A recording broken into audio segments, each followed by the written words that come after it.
lifestyle. Sports cards and we live now. Jeremy Lee in the building and every guest that you ever needed. Sports cards after hours keep the hobby heated. Updates, hobby talk like you never seen it. Sports cards live and none could ever beat it. Sports cards is a lifestyle. Sports cards and we live now. Welcome to another episode of Sports Cards Live with your host, Jeremy Lee.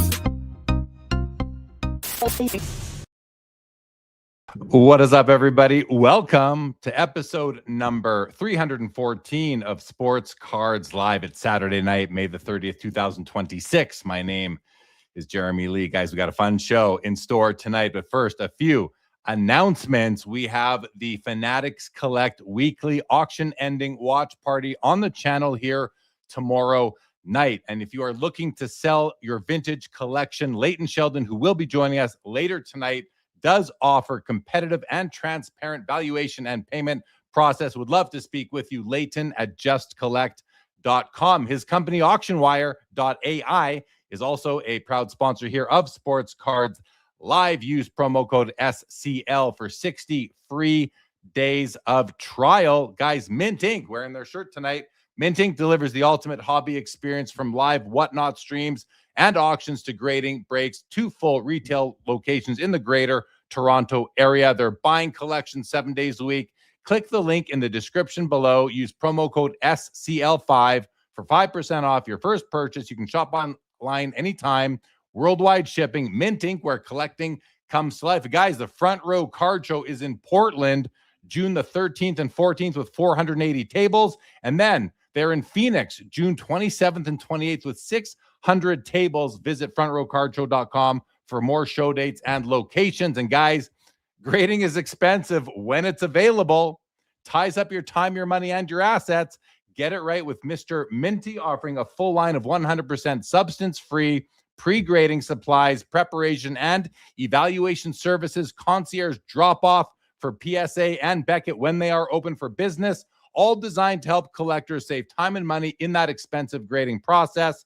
And you can meet Mr. Minty in person at shows across the world. For more information, go to mrminty.com. Save 25% off products using promo code SCL25. Happy collecting and keep it minty.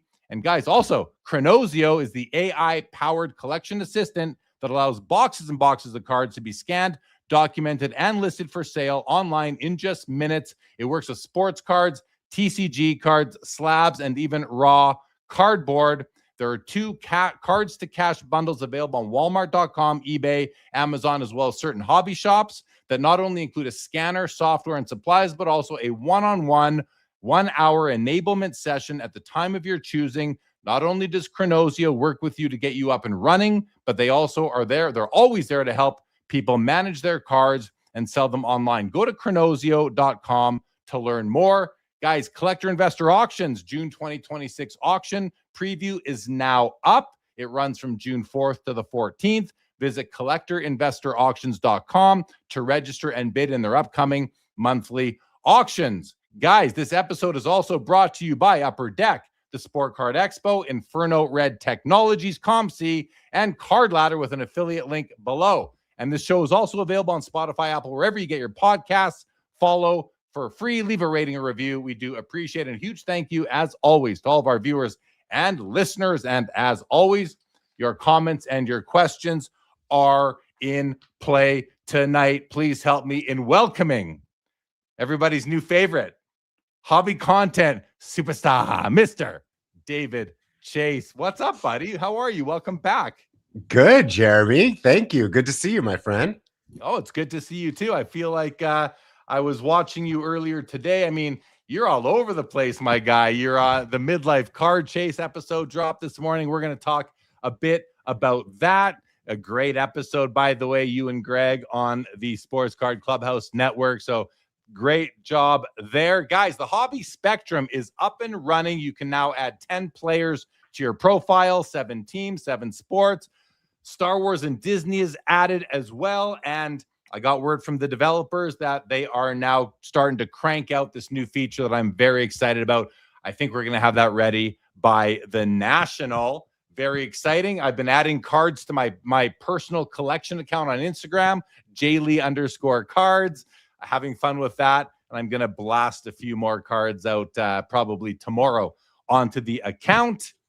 Oh, and one more thing I want to mention. Miller & Miller Auctions, hobby or channel sponsor. We did a show with them just the other day. I got their catalog in the mail. Their auction ends this Sunday, guys. So check out millerandmillerauctions.com. They got a great array and mix of various things in here. As you can see, if nothing else, go to the website, order the catalog. They will put you on their mailing list. All right.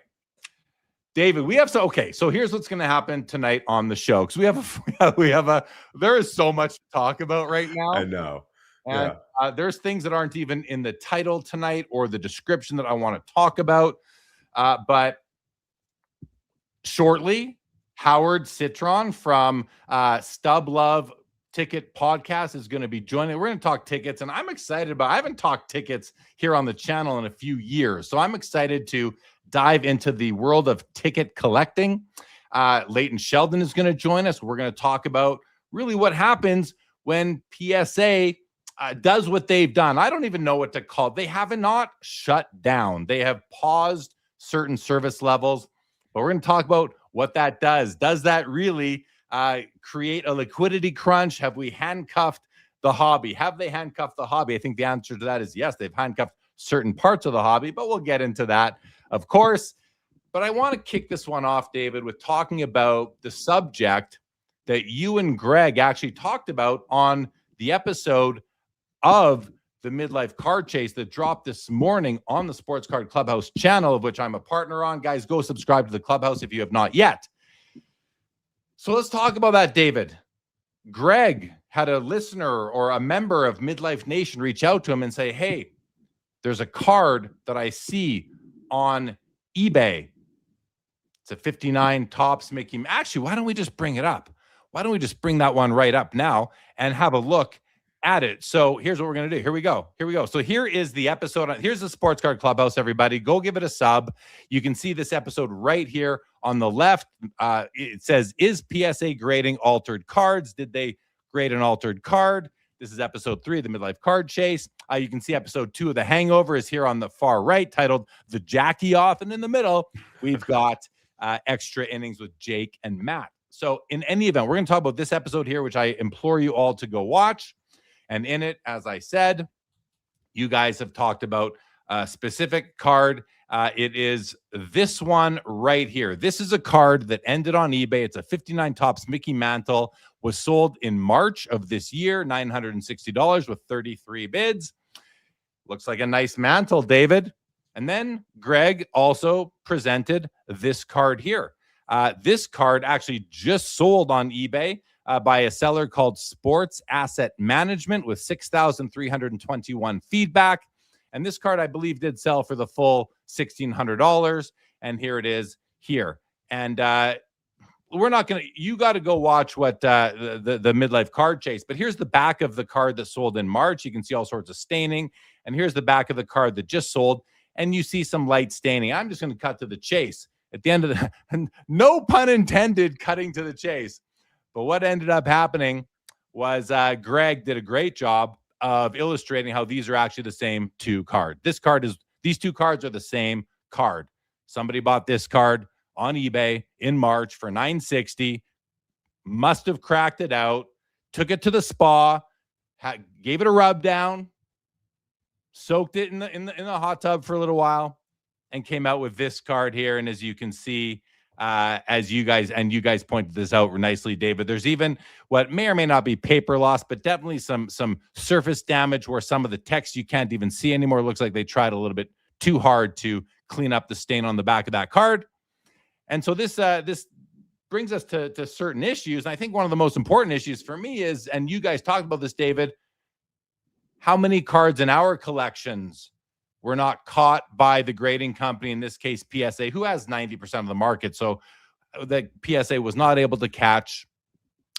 And how many of our cards have gone through this with us not knowing? And even if we do have those cards and we were to be able to figure it out, would we be covered by PSA's guarantee that cards are, unaltered? And is this an alteration? So, David, I've gone on for a while. What are your thoughts on that? And I mean, you shared a lot on the show, so we don't have to revisit everything you talked about on the show, but give us just your overview. And then I have an additional piece of information. Yeah, I mean, there's so many different aspects of that conversation that this goes into, which was, first of all, was just the shock that it was the same card. But man, it's a brand new grade. This was just graded very, very recently. So you can see that 159 number. I mean, it's probably that's maybe one of the newest numbers you've seen on a cert. And what that's telling us is that they, at least in this situation, but I'm assuming it happens a lot more, they cannot tell when a card has had a bath. And that's with today's technology, the newest technology in their grading. So how should we feel about that? Should we feel like we should be annoyed? Does PSA need to fix this? Or do we need to calm down on our standards because so many of our cards are like this? There's just so many different ways you can think about this scenario. But obviously, a lot of cards that are in slabs right now have had a bath. And we cannot tell which ones have and which ones have not. And neither can PSA. A lot of them have had a bath, and probably a lot of them have also gone for the old haircut, the old trim, which I think is another thing that, there are obviously trim cards and slabs, which brings you to what, the security we feel in our cards being slabbed by PSA. Is that just, is it a trick? Is it just not really true? Are we all being fooled? And listen, we have to give credit where credit's due. They don't want this to happen. They're just not good enough at identifying it enough of the time.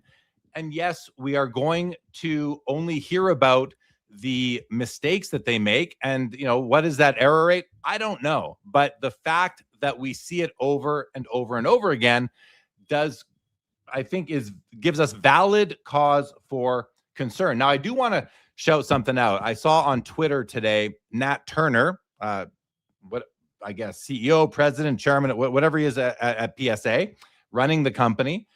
He actually had a call for action on there today saying, hey, and this has nothing to do with this. It was different. If anyone knows of it, he said, if anyone knows of any counterfeit serial numbered cards on eBay or anywhere else, let me know. So they're out there looking for, I think they want to fix these things as soon as they can. And I think that is great. And I personally don't expect them to be perfect. I don't. I accept that not all cards in my collection are what I think they are.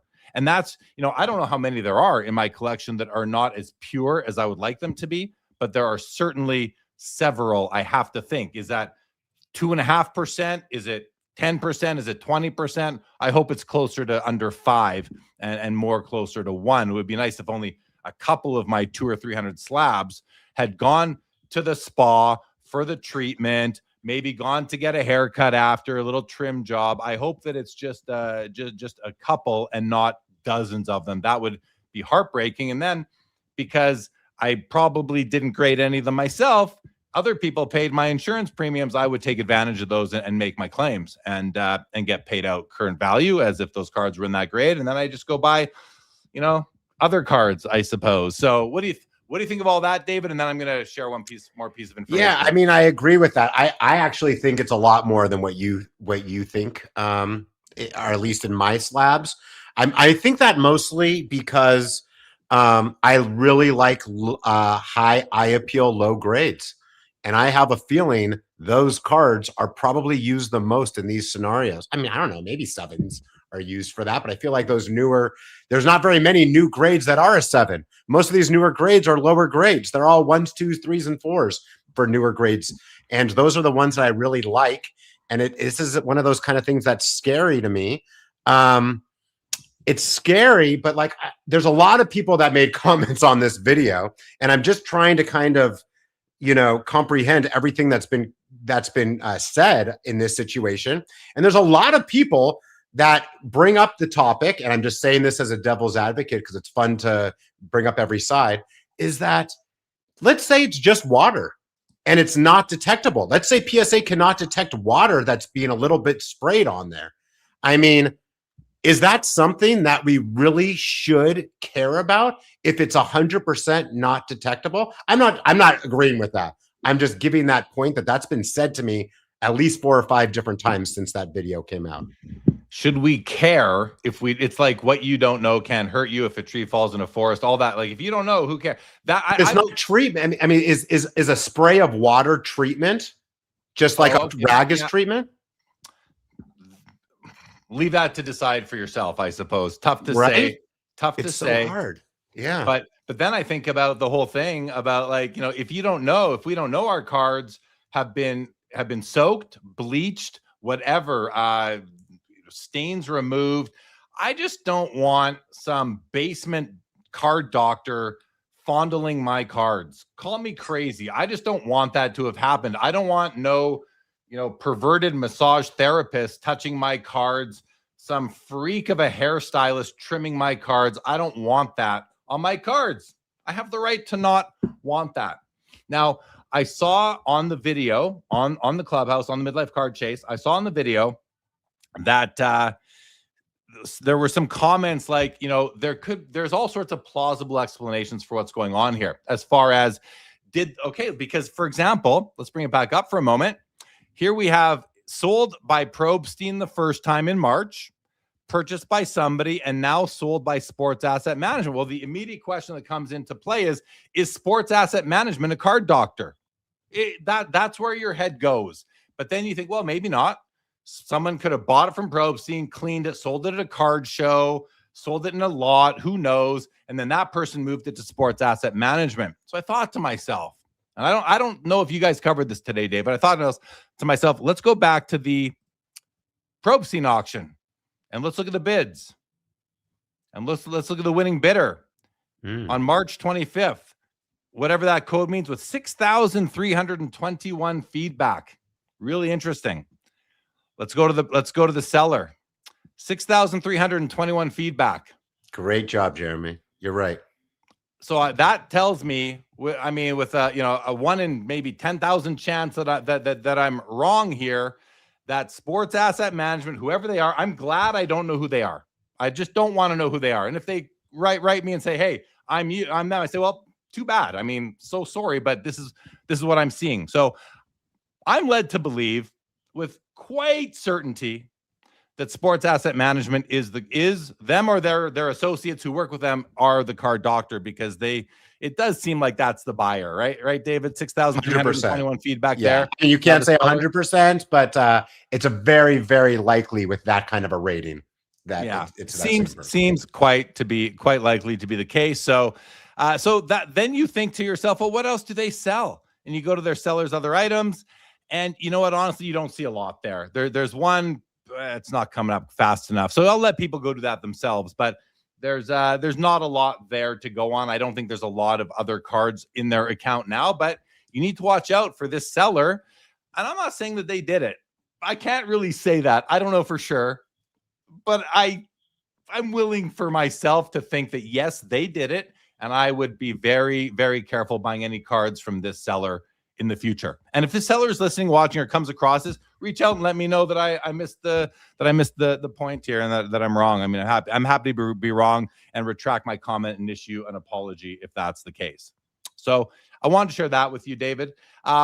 Chat, we're gonna go to comments now, and we're gonna see, and we haven't done them yet, so there's a bunch. So bear with me, everybody, as we run through and say hi to everybody. David, are you good? Are you good for me to go through this now? I want to say one last thing about that episode that we didn't talk about because it happened after that aired, is that Greg did feel like he wanted to report it, and he sent a direct message just from like Twitter, which everybody can, or X, or maybe it was Instagram, wherever, whatever these kids use, and they sent it to Ryan Hogue and to Nat Turner, and sent it to both of them. Ryan Hogue did respond back and said, "We take this very seriously. Please send me what you have."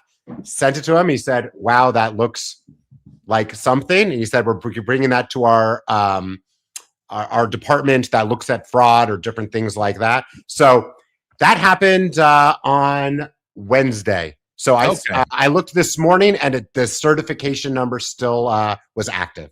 But that did happen on Wednesday. Good on PSA for responding and reacting. They don't want this out there. They don't want us talking about this. They don't want, listen, and they need to use this for training. They need to bring this internal. They are growing fast. They can't keep up, obviously. The more they grow, the harder it's going to be consistent. And so, I mean, listen, as the hobby, I want to help them do better.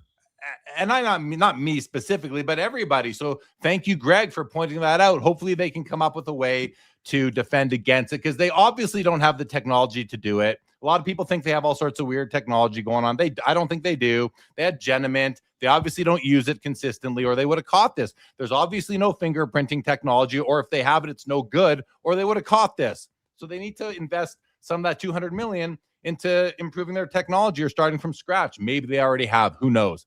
All right. Let's say hello to Chris C. in the house. He says, all slabs and no raw cards makes Jack a dull collector. Good evening, Kevin Hawthorne, Bill Betts, Jacob Dahl, Gold Hour, Confluence Sports Cards. Hello, Laura. Always good to see you. Yes, Gold Hour. Rest in peace, Claude Lemieux, great hockey player who passed away prematurely here at the age of 60 just the other day. And congratulations to the Carolina Hurricanes and the Vegas Golden Knights for making the Stanley Cup final, which does start on Tuesday. And we are in the fourth quarter of the Spurs and Thunder Game 7. Very exciting. I'm sure a bunch of you have that on the TV as well. Situational. What's going on? Yankees fan. Good evening. Jay Hawker in the house. There's my guy, Jesse O's card guy. E105 is with us as well. Hello, Ben Burrows, collector Charles, Piccolina the cat, Willie T. What's going on? Baseball card curmudgeon. Everybody, there is Orlando. There is Rob Star. We got Skeppy here. I'm wearing the mint ink shirt tonight. Mr. Skeppy. John and P, good evening to you. JT's Vintage. I hope you're having a good weekend, sir. Absolutely. David Chase is the hottest person in the hobby. I love it. You know it. You know he is. Hey, Collector Charles, David, the most fabulous hobbyist on YouTube. Jeff's Card Journey said, great episode with Midlife today, David. Very well. Bill Betts, hello. Mookie Chilson is in the house. What up, Mook? Double V Cards is here. Let's go, Jordan. Mookie says, Jeremy's clubhouse cross-pollination is so good, it's making bumblebees blush. Hey, so far I got David and Joe Perot to thank for that. And of course, the partners over at the clubhouse and the contributors. What a great platform that is. Loving it. 90s Auctions, Josh is here. He'll be on with us later on tonight. Cut to the Chase should be another podcast that David is on. Absolutely. Good one right there. West 238th is here. We got Brian, High Pop Professor. If you haven't watched Craig's video with David Chase, you need to. He is right. Michael Rader, what is shaking? Bill Betts, appreciate the contribution. A card got a massage. I think I said a lot more than that just there. Larry Gitlin is with us. What's up, Larry? What is going on? Rob Star says the fresh grade still doesn't warrant the 4 with that back issue. That's a good point, David. And you talked about that with Greg. The card is not even a 4 anymore. They didn't increase the technical grade. They decreased it. Somehow PSA missed that when they were grading the card. But that's just what it is. Absolutely. Jesse says, how could they tell in 30 seconds with the card in hand? Fair question. Collector Charles says, this is why I can't trust PSA. Dino Lacobo is with us. Absolutely. Skill issue for PSA, says Brian. Vintage Card Collector says a lot of cards having a bath is a massive overstatement. So he doesn't think a lot of cards are having a bath. I guess Vintage Card Collector, you don't think it's a big problem, or what do you think there? I'm not sure. Mookie says my favorite part is the seller literally got the same grade again and doubled the list price. And it looks like it sold, although who knows if that's a real sale. We just don't know. Piccolina the cat says it's better to take a card for a bath and a massage than taking you to the cleaners with some cards. Okay. Oh, you want to, if I fix it, it's an understatement. Maybe that's what he meant, not an overstatement. Skeppy says people often ask how prices get manipulated. Here's one of the ways. Very good point. The Gem Mint Degen says the tools and technology don't mean a thing if PSA isn't using them, or if they're just not good, or if the card doctors are too good. Situational says the paper loss on the back should make the new grade a 1. Joe Perot says, oh, wow. Hey, look at this tub. Want to take a bath?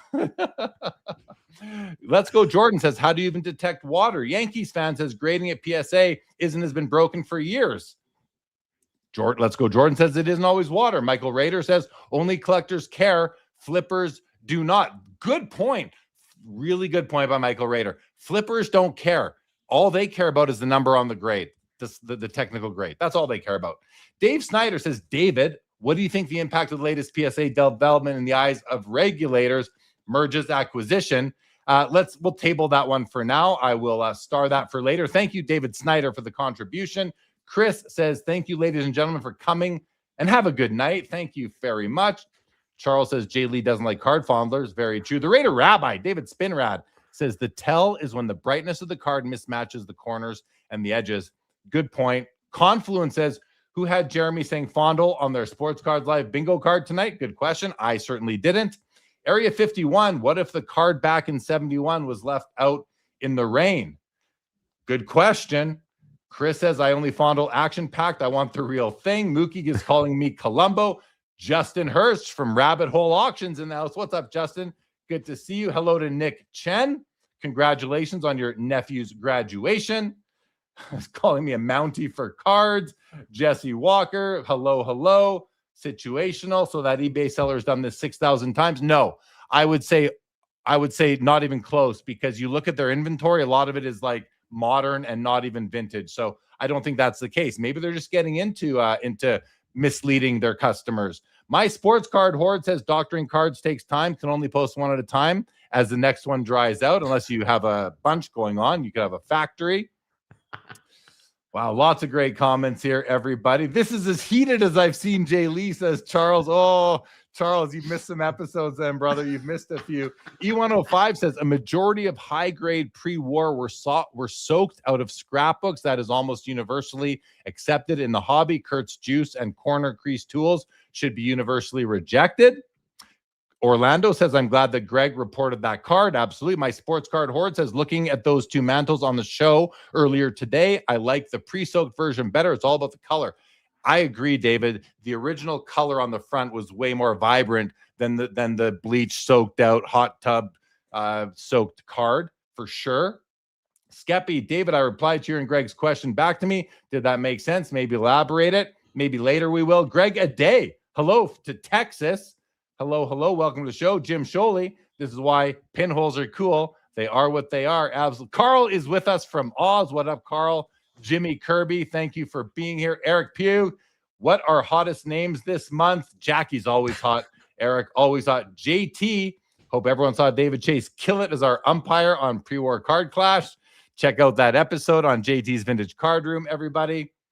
Bring in SGC, guys, for vintage, says, let's go. Jordan Anthony Nelson says there's a difficult tension in the hobby between the eye appeal movement and wanting beautiful cards, but then thinking people will not try to profit on that desire by the spa juicing. Good point. Wemby, what's the score in the game now? I'm going to look at my phone here. Oh, boy. Well, there's still time, but the Spurs, I hope, hey, spoiler alert, plug your ears. 7 minutes, 40 seconds left in the fourth quarter. Spurs up by 8. Wemby and the young guys looking good. James Fertitta, David Chase is the hobby champ because he's full of joy and positivity, not like everyone looking for conspiracy theories with no fact. Yeah, David Chase is a breath of fresh air. Let's be real. Luke Browning says PSA grading has proven to be broken since their very first card. The Wagner, which wasn't the first card graded, it just got the first serial number. Hobby Champ says if a card isn't trimmed or recolored, I couldn't care less if foreign things that aren't supposed to be on it are removed. There's no such thing as the sanctity of card damage. The only thing about that, Hobby Champs, I think we're entitled to our own decisions on that. What you accept for your cards is on you, and it might not be the same with everybody, but I think that's okay. Professor, good evening to you and welcome. On Spot, hello. Oh, I'm glad you're here. Welcome. Oh, sorry, On Card Sports. Welcome to the show. Good to see you. Hey guys, Mike Petty is here. What's up, Mr. Petty? 2 certs for every card, he says. Situational. Wemby got his 5th foul. Uh-oh. Chris C. loves his Knicks, but Wemby, what can I say? Okay, we're at the bottom of the comments. I think they're looking a little bit weird to me, actually. I think we're at the bottom of the comments now. So, David, lots there, guys. We are going to now shift things over. We're going to bring on Howard. We're going to talk some tickets for a little while. And then Leighton's going to come on. David's sticking around. Howard's going to come on. Leighton's going to join in about half an hour or so, maybe 45. And then we're going to keep on. Then we're going to keep on going. But I would like everybody. Howard, give me a thumbs up if you're ready. He's ready. Guys, Howard, I don't know if I'm going to butcher your last name, but here we go. Please, everybody, welcome Howard Citron. Welcome, Howard. How are you? You didn't butcher it at all, man. It was great. How are you, Jeremy? I'm thrilled to be on. It's good to have you, Howard. Please say hello to David Chase. David Chase, I got to tell you, man, I've been watching your content. You are fire hot. I enjoy the content. Just so good. I told Jeremy this morning, unbelievable. Unbelievable. You are the man. I knew I liked you, Howard. Thank you. No, thank you so much. I really appreciate that. That's so nice of you to say. That's a very kind of you, Howard. And, interestingly, usually in this for the featured guests, or often I would just be you and me. But Howard, I know that you really enjoy David. You wanted to have him on with us, and I'm happy to do that. We got a lot to talk about. So I'm going to kick off this conversation with you by asking you, Howard, what do you love? And we're going to get into more, so just bear with me in this order. What do you love about tickets and ticket collecting? And let's start with that. So, Jeremy, I got to tell you, ticket collecting it really brings you so close to the game, so close to the concert, so close to the event. And these tickets, they're representatives of, pieces of history. So you go ahead and, you're collecting debut tickets. So people's first games, first appearances, maybe their last games, last appearances, first concerts, last concerts, presidential inaugurations. I mean, the list goes on and on. So these are really small tokens of history, and they tell a story. And, look, we're sitting here talking about cards and memorabilia. It's all about the stories. And collecting tickets really brings that story to life. So that's why I'm so passionate about it. I appreciate the nice, succinct answer there. Now, cards, you're not exclusively tickets. You're also a card guy, I believe. How long have you been in the hobby? Tell us a little bit about your card collecting history. Yeah, so I've been in cards. I'm 52 years old. I've been collecting cards since I'm, probably 6, 7 years old. The first time I went to the National was 1989. And I've missed a few here and there, but I go to the National every year. I love collecting cards. I was at the Strongsville show looking for tickets, but I came home with cards. I came home with one ticket, but I came home with some cards. So I love card collecting. I think cards pair so well with tickets, and tickets pair well with cards. I mean, what would be better than to have Michael Jordan's 86 Fleer rookie card or star basketball card and a debut ticket to his first game ever? Really tells a phenomenal story, and really is super collectible. So yeah, I love it all. I love autographs. I love memorabilia. I love cards, but I'm really, kind of, I don't know, addicted to tickets right now. David, what about you? I know you're obviously a card guy, David, and me too, but do you have a ticket collection that you're proud of? Do you keep your stubs from games and concerts you've been to? I mean, I've never purchased a ticket of a show I did not go to, or a game that I didn't go to, but I have books of my concert tickets and sports tickets, literally multiple books of them. Okay. Incredible. And that's Howard, and I've been to a lot of concerts and a lot of sporting events. And so for me, it's a memory that I love. And I sometimes put little Post-it notes on them of if something special happened. A lot of times something special in my life, or if it was a game that had something special also. So yeah, I love tickets. I just haven't gone the route yet of purchasing ones that I haven't been to. But I want to talk about that. So Howard, how do you feel seeing David showing his ticket collection right there? And I mean, I've got mine ready to go as well, that I've dug out of the basement and put in some semi-ridges. What is it like for a ticket guy to see these two card guys with their tickets handy? I got to tell you guys, the crossover that we are seeing in the ticket world from card collectors moving into tickets has been massive, just massive. I don't think any card collectors are going to give up cards for tickets. That's not what it's all about. But I think a lot of card collectors are saying, well, tickets are really hot right now. I still think probably ground floor, first floor, second floor. But if they could go ahead and spend some money on tickets, they're doing it. cards are so expensive right now. They're just climbing. They're fire hot.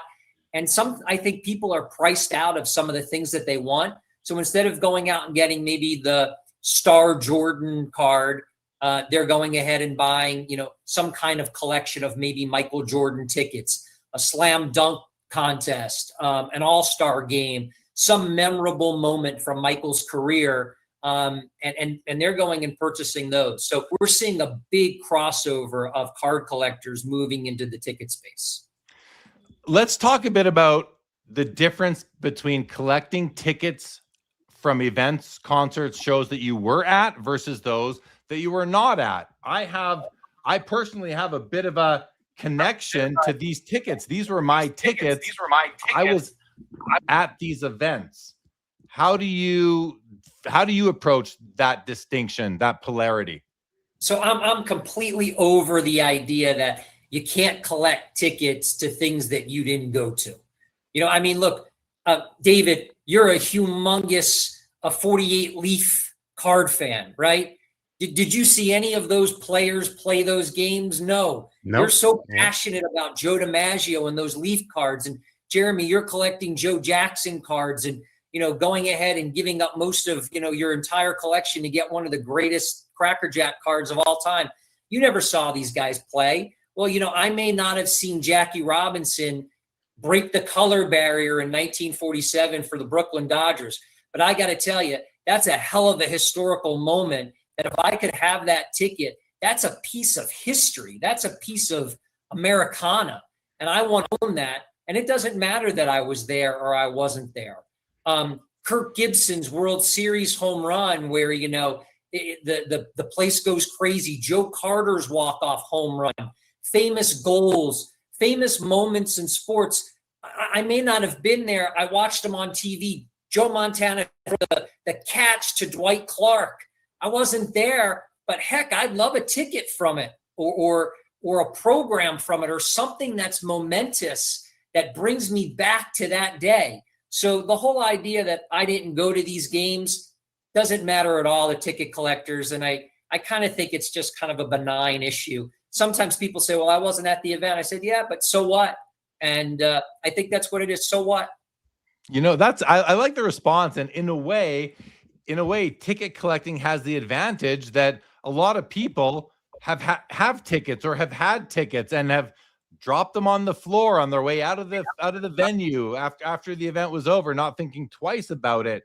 And that's, sort of a little bit sad, I suppose, but it really just sort of is what it is. That's the way, that's just the way it goes, right? You didn't really keep the Vintage Card Room says, wish I kept all my tickets to the 200 plus concert I went to over the years. Don't have a single one. Ugh, like he's feeling it. JT's feeling it right now. And I feel for him because I wish I had all the ones that I didn't keep. Luckily, I did keep some, but I didn't keep all of them. And I kind of wish that I did. So I think that's an interesting perspective. That's a question that I've had for a long time, asking a guy who's really focused on them. I think that if I were to be a big ticket collector, the tickets that I was at, events I was at, would have a special meaning, a different, let me rephrase it, a different story, a Jeremy story versus a story of the game and the event. So how about you, David? Do you see yourself ever getting into collecting tickets from events you weren't at? Like Howard just gave a pretty compelling reason for it. Do you see yourself ever moving that direction? Without knowing the prices of these tickets, because man, I feel like that would be pretty expensive to get Jackie Robinson breaking the color barrier, but it is intriguing. Yes. I think that would be very cool to have those special moment tickets. I mean, man, I'm just trying to think of like some of those, right? Or like the Babe Ruth called shot game, right? Or the Miracle on Ice, right? Like just all these amazing pieces of history. I could see myself getting into them. Now, I feel like, are those hundreds of thousands of dollars for a ticket like that? How much? Like, I have no idea. Like, I don't know the market. David, you brought up probably two of the best. You really did.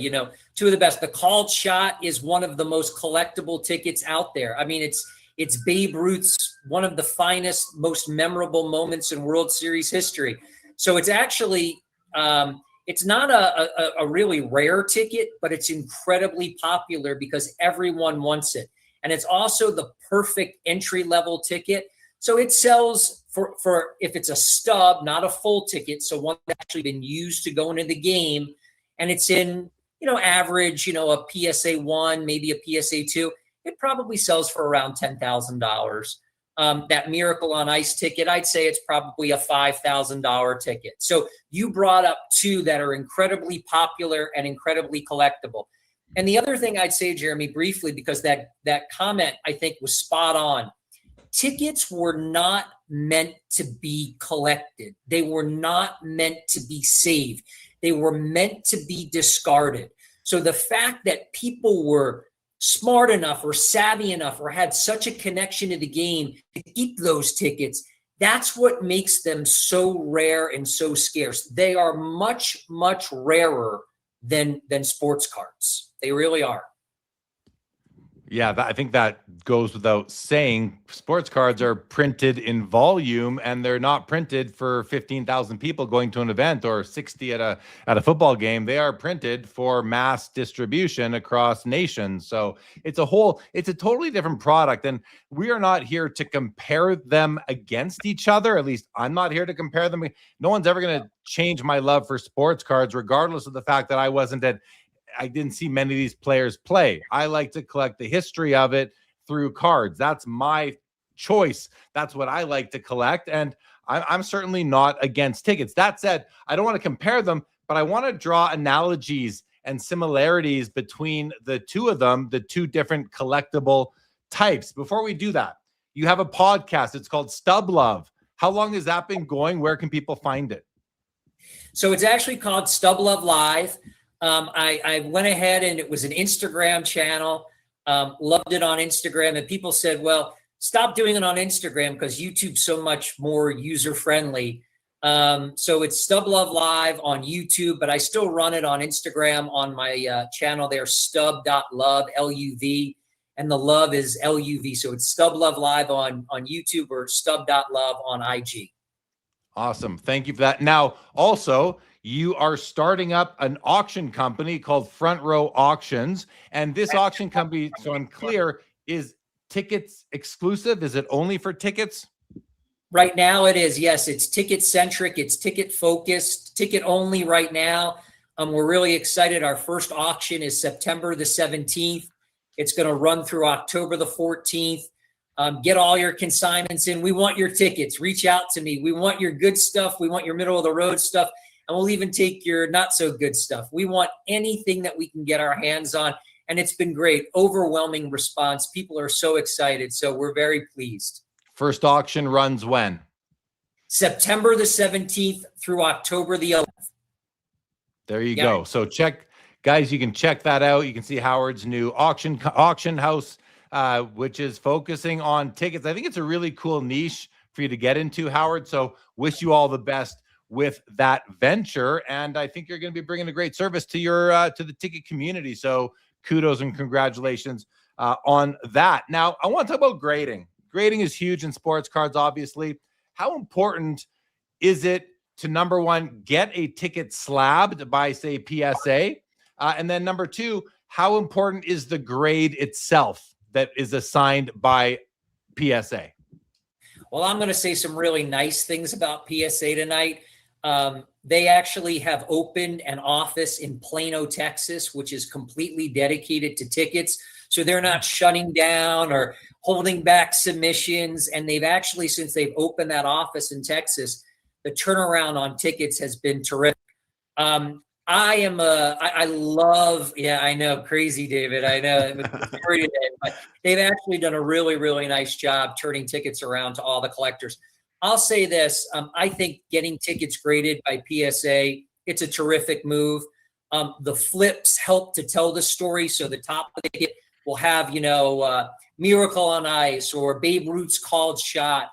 So it really helps to tell the story. They do a really, really nice job. Yes, what Tom says, the PSA slab helps link the story to the ticket and the ticket to the story for sure. I'm not really big into the grade of a ticket. I don't really care, But here we go. We're seeing a lot of card collectors come into the space. And in cards, a lot is made about the grade. So grading of tickets and the ticket grades, it's becoming much more important in our world of tickets. So before, when I didn't really care too much about a grade, now people are caring a lot more, especially because of the infiltration of card collectors into our world. I can see that infiltration being a big part of why the grading has become more important. I know for me, I would like my tickets to be slabbed because of that story, because of the holder. I also would not care at all about the grade on a ticket that I was at an event that I was, if it was my personal ticket and purchasing it. I think I'd take the same approach that I take to cards. The lower the grade, the cheaper it'll be. As long as the eye appeal is there, there's nothing that I don't want to look at, would be great. I also am curious, for me, like, I kind of want a ticket that was, I almost feel like the more damage there is on a ticket, the more the ticket holder enjoyed the event. They were moving around more. If it was a concert, that card was rubbing against the inside of their pockets, against their wallet, their keys. Yeah, maybe they spilled some beer on it. Maybe there's smoke stain from certain concerts. I feel like the more damage, the more interesting it would be. What about you, David Chase? What do you think? Like, if you were to buy tickets, do you care about the grade? I would not care about the grade in any way. I just want to have the event, the event in there. And I also have always seen these like the ticket versus the stub, which is another aspect of that, which is an unused ticket, which I really I don't desire something like that. I like something that was at the show. Let's get how. I agree, David. And that's the next. I want to go there with Howard is, how do you guys in the ticket collecting community, how do you look at the difference between a ticket that is unused and a ticket that is used or torn off, or, the stub is missing? How does that work in the ticket world? So our nomenclature is full ticket versus stub. And I'm with you, David. I'm a stub guy. I like the stubs. I like the fact that it was there. It was in the event. I balled it up into my pocket, and I remembered it 2 or 3 days later because I was hungover and I didn't remember that I want that aspect of the ticket. I love that. And it brings you closer to the game or closer to the concert or closer to the event. So I'm a big collector of stubs. I will say this, though. There are a lot of collectors that will pay a very significant premium for a full ticket. And full tickets are incredibly, incredibly collectible and very desirable by a lot of people. So if a stub is rarer than a card, a full ticket, you may not have any, or there may only be one ever found that's a full ticket to a major event. So as much as I love stubs and I think they're great and they bring you closer to the event and they help tell that story, the fulls have become incredibly collectible and incredibly popular and way more money. I think in our world, we say a full is probably valued at about 4 to 5 times that of a stub. Does it matter like how old the ticket is, or is that just consistent across the board? Yes, of course. I would say, if something is older or it's, rarer or it's a more unique event, absolutely. I think you can kind of look at the sales that we've seen of Michael Jordan debut tickets. The stubs are going, in the neighborhood of, $80,000, $90,000. They're I think about 60 stubs, and the full tickets, I think there's only been one full ticket that's been found, and it went for close to $500,000. Wow. So I think I sent you, Jeremy, do you have the picture of that Wayne Gretzky ticket? Do you have that one that I sent you later in the day? Yeah. So this is a ticket. It is a full ticket, David and Jeremy, to the pro debut of Wayne Gretzky's career. He started out in the Indianapolis Racers. It's his first hockey game ever as a professional. This is a full ticket. It is actually lot 1 of our first auction that's coming up on September the 17th. It is a Pop 1 It is one of one. No one has ever seen this ticket before. It has never been offered or sold anywhere ever. I wrote down a couple of things. There's only 3 stubs to this game. This is the only full, and there are only 3 of these stubs, 60 Michael Jordan debut stubs. So this is mega super rare. We are so excited to offer this as our lot 1 in our first auction house auction, and we're just so thrilled about it. And it's a terrific ticket. It's an incredible piece for sure. David, how do you like that piece? I mean, that piece is amazing. I mean, that's a one of one. So, I mean, how can it not be amazing? I kind of want to think about this in the direction of cards a little bit, Jeremy, as I was thinking about it. And, you know, the stubs, which I know are very impressive because there's low population and they're in perfect condition because maybe they didn't go to the show, or maybe it was a promoter that had it that didn't give away the ticket, whatever the scenario is. I kind of feel like it's similar to like the 1915 Cracker Jacks, where you can find them that were not in the box and they were mailed in, right, for the 1915 version, unlike the 14. Some of them were inside, some of them you had to mail in. Those ones that you sometimes see out in the world that are PSA 8s that are ungodly numbers, they go for a crazy amount. But there are some people that if they want a 1915 Cracker Jack, they want a little bit of the caramel on there, right? Which I think is kind of like the stub in that kind of situation too. Go ahead, Howard. I think great analogy, David. I love the 14 Cracker Jacks because it's got caramel and peanuts and a gook on it. But there's a lot of people that like the 15s, even though they weren't in Cracker Jack boxes. So yeah, it's kind of, it's a lot of people have different ways they collect. That's for sure. Howard, you know, cards became a little bit more legitimized as a, I'll just go extreme, as a financial asset. When grading came into our world, they legitimized grading, legitimized cards to a degree, not to everybody, but to many people. Did slabbing tickets legitimize them, or was that a moment in the history of ticket collecting that kind of propped it up to be more legitimate? And did that bring in more collectors? And I know it's so easy to say, well, yes, Jeremy, the card collectors came in, or some of them did, but did that bring in more new collectors than just from the card world? Yeah, sure. Absolutely, Jeremy. It did, because, you know, you never want to buy a ticket and you're not sure if it's really to someone's debut, or you're not really sure if it's to that game. And PSA, they have a great research team led by Matt Miller and Steve Lee. And these guys do a phenomenal job. So the fact that you're buying something that's in a PSA slab, you know, it authenticates it. You know, you're getting the real thing.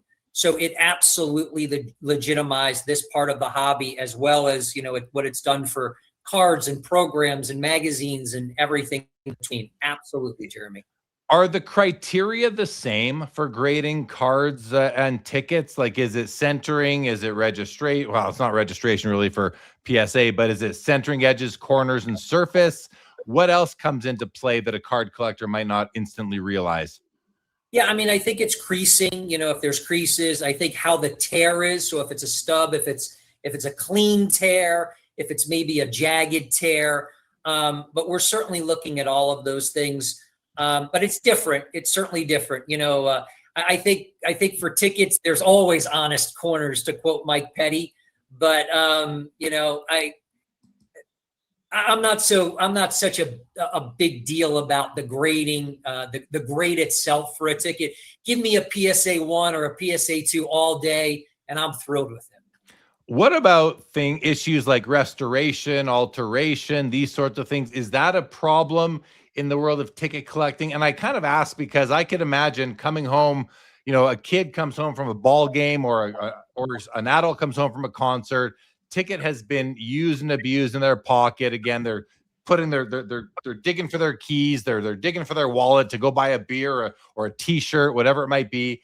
Ticket gets ripped in half, and then, you know, maybe they save it, and lo and behold, they've got this ticket from an amazing event. It's in 2 pieces. What happens then? What's the approach to that in the world of ticket collecting? So just the same way that they would do it in cards, PSA would grade that as an altered ticket, and it would go on the designation on the top of the flip. It's the exact same. And it's frowned upon, obviously, if someone trims a ticket. That would also be caught by PSA. They do a phenomenal job. So it's very much similar to cards. If you're going to buy a graded ticket, a slab ticket by PSA, rest assured it's going to be evaluated by the very best, and it's going to legitimize it for sure. For sure. Is there a, like in sports cards, we talk about collecting versus investing. I mean, I built a whole platform called the Hobby Spectrum around that polarity between collectors and investors in tickets. I have to think you've got collectors who really just want to again, tickets from events they were at, even if it's not their own ticket, versus investors buying those key moment tickets. Fill us in a little bit on the world of collecting versus investing when it comes to tickets, or is it just the exact same as cards, which would be a little bit boring of an answer? I hope there's some nuance there. Well, I got to tell you, I'm a huge ticket collector. I love collecting tickets. There's tickets that I find that are $5 tickets, and they mean just as much to me as my $10,000 tickets. There's tickets I've searched for years and years and years, and they're so rare and so scarce. No one cares about them but me. And when I find one and it's $3 or it's $7 or it's $12, I go crazy. I'm so happy. But there are definitely people, Jeremy, that are coming into the hobby and that are here in this hobby to make money. They see that tickets really have a long way to go. I was at the White Plains show today. There were a lot of card collectors at some of the tables that had tickets. And I think a lot of them were buying them because, hey, they're Yankees fans, so they want Babe Ruth tickets or Mickey Mantle tickets, or they want something Jackie Robinson. But I think they're also thinking about it from an investment perspective, like we all do when it comes to cards or autographs or memorabilia or whatever we're collecting. So I think there's aspects of both for sure. Well, that leads to the next discussion point, which I think is a natural turning point, which is manipulation, pump and dumps, that sort of thing. Is there concern amongst you and your ticket collecting friends that certain tickets may be being pumped up just to be dumped? Is there market manipulation? Is there shill bidding? How do you guys and is that partially why you're launching your own ticket company to clean it up? I'm totally taking a guess there. That's from out of left field, but does that exist in the ticket collecting community? And if it doesn't yet, you got to figure it's coming as the segment grows. No? Yeah, it's a good question, Jeremy. I would say this. I don't really see too much in the way of pumping and dumping because the tickets are so scarce. It's hard really to pump and dump. I mean, because there may only be 2 or 3 or 5 of a ticket, period. So we really don't really see that. Not really, not yet at least. I mean, I really haven't seen a lot of the pump and dump in tickets. The auction house itself, I mean, I started this auction house with 2 other gentlemen. One's a humongous card collector, one of the biggest card collectors around. The other gentleman who's a partner of mine, he's a ticket collector. He's a card collector. And we kind of felt like the space needed its own auction house because tickets kind of get lost in some of the bigger auction houses, and we don't want them to get lost. We want ticket collectors like the 3 of us to host an auction house for other ticket collectors. And that's really the goal. And that's why we started Front Row Auctions. Do ticket collectors collect themes, players? Is there a set registry? I remember being at the National 1 or 2 years ago. I forget which one it was. A buddy of mine showed me a ticket that he picked up. It was a guy on Instagram, Pangea Collectibles, showed me a ticket he bought. And I was like, that's so cool, I went to the ticket vendor's booth. Hey, it might have even been you, Howard. I'm not sure. And I'm looking around, and one of the problems I have at a ticket booth at a card show is that you really have to look at each piece to know what you're looking at. You have to read the labels. There's no instant image recognition. I can pick out a 52 tops Jackie Robinson from a mile away with that bright red background, right? Or a 79 O-Pee-Chee Gretzky. I can spot those from a mile away. Tickets, You literally need to bend over, look at that showcase, read the flip or the label in the PSA slab even more than you're going to look at the ticket itself, because the ticket doesn't always tell you what it's about. That you need the label to tell you what it's about. So, and I was thinking to myself, I'd like to go buy a ticket, but I felt overwhelmed by what I was looking at, and I saw, Frank Robinson's, 312th home run, if he even scored, like random things that meant nothing to me. But how do you do that? Like, how do ticket collectors approach ticket collecting so they have an organized way to do it? So you're asking really a bad person for this, to be honest with you, because I am so passionate about tickets that I love everything. So I am all over the place. I go ahead and I'll buy a ticket to the first Super Bowl on a Saturday at a show. And on a Sunday, I'll buy a ticket to the concert that Ozzy Osbourne ate the head off of a bat, because it's such a memorable show. So I want both of them. I want it all. I want Jackie's debut. I want Mickey Mantle's debut. You see, here he goes. He's got the Ozzy Osbourne. You see, I have it. I have it. And look, David, it's a stub and it's ripped and it was in someone's pocket and it was there and they saw it. But so that's amazing. I want it all. I want it all. There are some guys, though, Jeremy, that are incredibly focused. There is a very sophisticated registry. There are people, Jeremy, that have tickets to just Major League Baseball Hall of Famers debut games. They have every Hall of Fame football debut. They have every game that Jackie Robinson played in 1947. And they are incredibly, incredibly focused.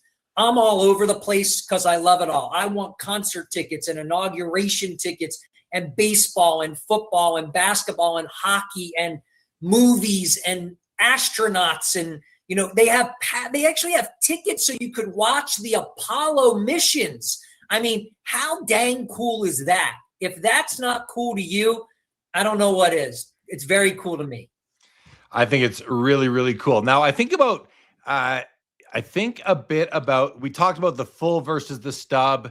David brought up the Cracker Jacks. I think about magazine collecting, like Sports Illustrated magazines, that kind of thing. You've got newsstand edition versus the edition that have mailing labels on them.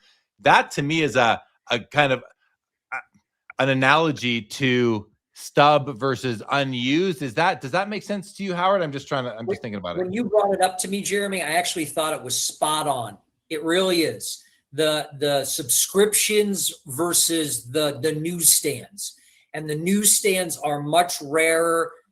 People covet those newsstand issues because they were tougher to get and they're usually in better shape versus the subscription issues that may have the label on them. Yes, I think the stub and full versus newsstand and subscription was a perfect comparison for me, Jeremy. I thought you were right on with that. Cool. I think that's interesting. What about a concert? Let's say Michael Jackson went on tour and he had 50 stops.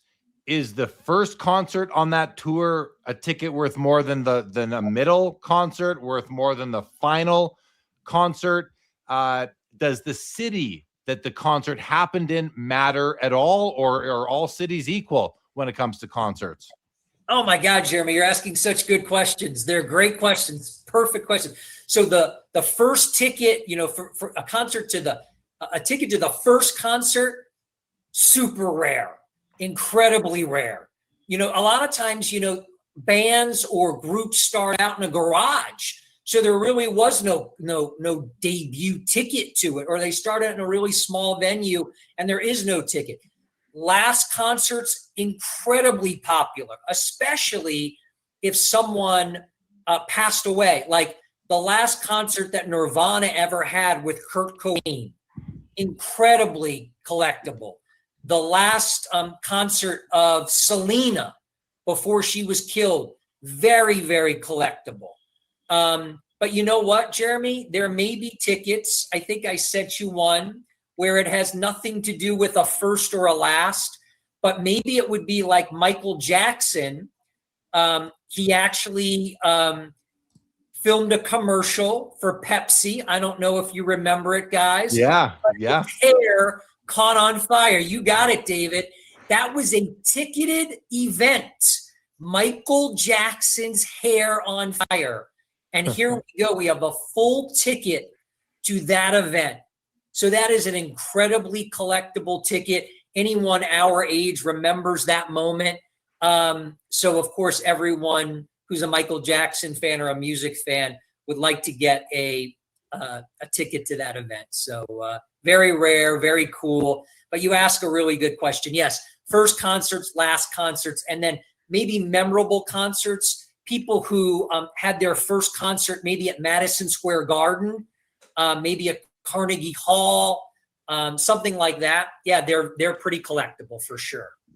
You mentioned like the death. I have my ticket from a Blind Melon concert before Shannon Moon was died from December 1993. You know, it's a simple, I guess that would be called I think it's like one of those, a Ticketmaster sort of ticket. From me being at that show, I remember it extremely well. Tea Party was one of the openers there. Tell us a bit about this kind of ticket. This is a ticket that is not very pretty. It really doesn't look that nice. It's almost like the base. Don't take this the wrong way, fellow card collectors, but is this like the base card of the hobby? And then you've got like the season ticket version, the box office version. Explain to us the different types of tickets, and then we're going to segue. And by the way, lots of great questions in the chat. I'm starring a bunch of them, guys. So talk about the types of tickets, Howard, but then we're going to get into the fact that tickets are kind of no more. Now everything's digital and on your phone. How does that impact tickets? We've had a bunch of questions about that, but start with the different types, please, and how collectors look at them. Yeah, so season ticket versions are, of course, the most popular and usually the most collectible. They're also the most artistic, more beautiful than the other kinds of tickets. So if you can get a season ticket version to a ticket, that's going to be the most collectible and most desirable. Then you'll have ones that you buy at the box office. So it may not be as artistic, but it would have the team name on it or the team logo on it. That would probably come next. And then Ticketmaster or Ticketron, because they're pretty generic, would probably be the least desirable. But I kind of like sometimes the Ticketron, like it brings me back to the 70s or the 80s, and it's pretty cool too. But that would be the tiers. And then if you want to segue, Jeremy, into the fact that tickets are no more, you know, it's a shame. It really is a shame that they're no more because, David, you know, your book, and Jeremy, your book, kids like my kids, they don't have books anymore.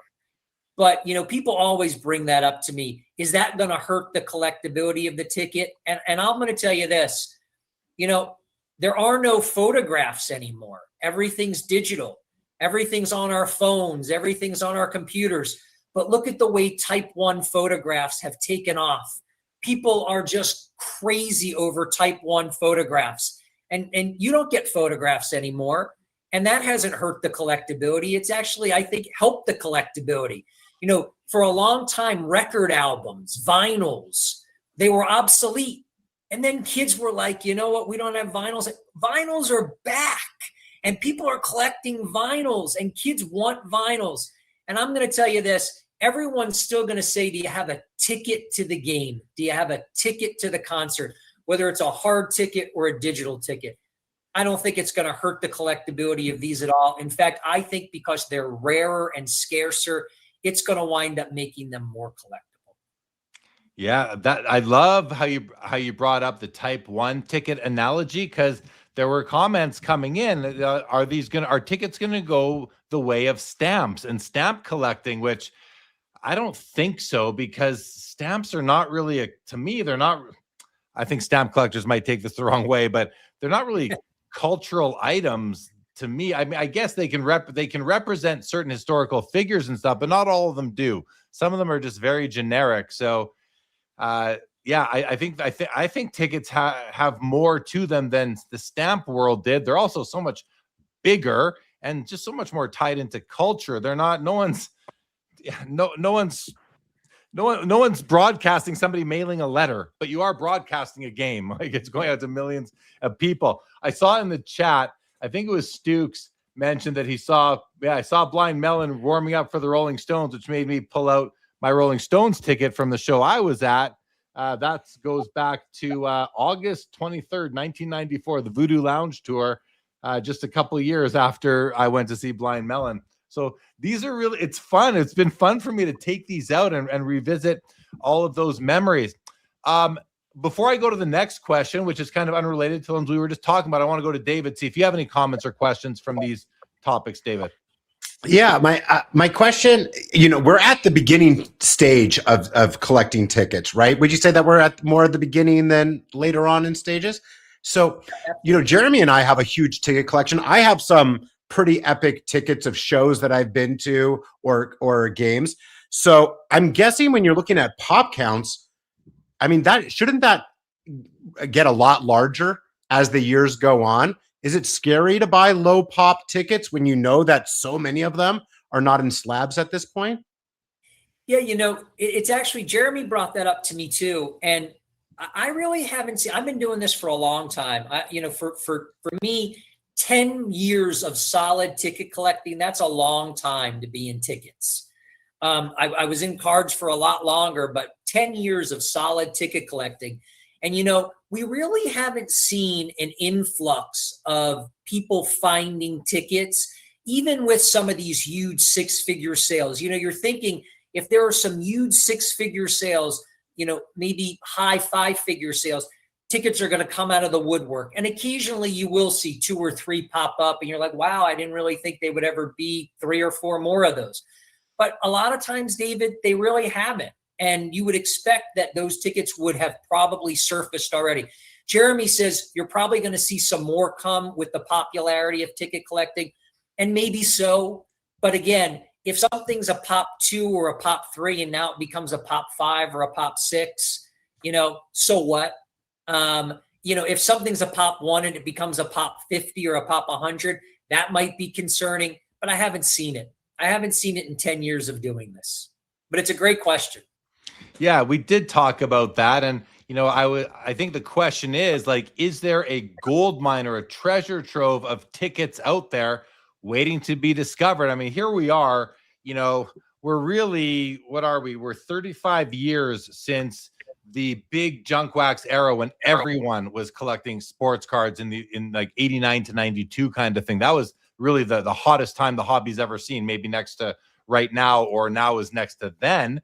And back then, we're 35 years since cards truly blew up, and now we're 5 years since they had another big explosion. Yet we're still there are still attic finds going on, and families coming out of the woodwork with their uncles or grandfathers or fathers' collection since they died that they knew they were there, but they were never allowed to touch them. All these things. I have to think, Howard, that there is a treasure trove of ticket stub collections out there just waiting to be discovered, like mine. Mine is not a treasure trove. I got nothing of value, but to me, it's a treasure trove. I love it. I love my ticket collection. It documents my life. It's super cool. But I think there has to be a treasure trove of ticket collections out there that are just waiting to make their way to market eventually, and that's going to push up the supply. David, what do you think? Yeah, I mean, that's where my mind went also. And by the way, this is not, you've convinced me. I am very interested in tickets after this conversation. But like the one ticket that I've looked into in the past was the biggest music event, in my opinion, in history is Woodstock. And when I Googled and looked at Woodstock, that is like a junk wax ticket, right? Nobody used their tickets because they all hopped the fences. And they found like something crazy, 100,000 unused tickets or something. So now they're all over the market and they're worth very little. So those are the kind of things that scare me a little bit. Was that just a one-off scenario? It's a one-off scenario. And let me tell you something, David, although those tickets have been found, so they had all these tickets printed and then everyone rushed the gates and no one needed any tickets. So someone just took all the tickets and put them in a safe and someone found them years ago. So it is a one-off. But the crazy thing is it's such a great ticket and it's so collectible. And for a low grade, they're all full tickets because no one ever used them. But you could buy a PSA 4 or PSA 5 for like $50, $30. But you know what? The crazy thing is if you find ones graded by PSA that are 10s, the 10s are incredibly collectible and they're way more rare than you would think. So for the Woodstocks, people go for the 10s if you're really wanting to collect one. And if you just want one because they're cool and you want to have a Woodstock ticket, then you just buy one for $50. But that's definitely a one-off as it relates. Who'd want that? Who'd want that 10? Give me a ticket that actually was used. Like those 10s to me that's just for the people collecting plastic and paper PSA labels. That's not for I want true mud collectors. and fire on mine. I want there to be like a cigarette burn hole through a Woodstock or Cigarette. a joint burn through it, like marijuana and alcohol and the whole thing. Yeah, I know. But I'm going to say this to you. I'm going to say this to you guys. I mean, as it relates to finding gold and I've been treasure hunting for 10 years. I know a lot of people have been searching to to get tickets out from people that you would never think, buying collections, advertising on Craigslist, in Facebook groups, all over Instagrams, years ago in newspapers, in trade magazines. We haven't found them. Where are they? I haven't found them in all the years I've been doing them. I have a dream. I have this dream that I'm going to find a ticket in a shoebox or a cigar box to Lou Gehrig's Lux Band speech. I have this dream all the time, and I keep willing that ticket to myself. David, I've never found it. Jeremy, I've never found it. So if they're out there, call Front Row Auctions. Call me, Stubble Up. I want to buy them. I want them because they're not there. Howard, those are the Honus Wagner T206s of the hobby. And I'm seeing there's a ticket collector, James here. Welcome to the show. Says there is not really some gold mine sitting out there with some tickets. And he says, people have collected tickets for years, but to have lots of valuable tickets in your collection, you would have had to have gone to every game that had value. And that makes sense to me, but that's not what I'm talking about, having them all of value. I'm just talking about the ticket collections out there.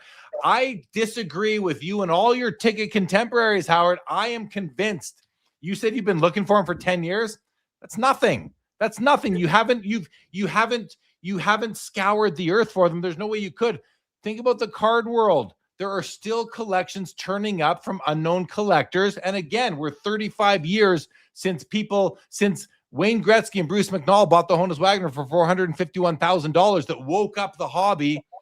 We're still like, there are. Now, I'm not saying they're treasure troves in terms of value, but they're treasure troves in terms of volume, and they may not be worth anything, but there are going to be some very cool Black Swamp type finds out there where there will be a ticket that is of the Honus Wagner T206 type of caliber. But listen, that I haven't been scouring, so I don't know. It's just my thoughts, and I mean, it just sounds logical to me. So, but you know what, Jeremy? I welcome it. And I hope it brings lots more collectors into the ticket world because it's a great niche collectible. I love it. The people who do it love it. So if it brings more people into it, so be it. That would be terrific. And you know what, too, Howard? The fact that there are more out there, that gamifies the whole hobby. If they were all just already discovered, now we're just trading the same pieces over and over again. I mean, there are still...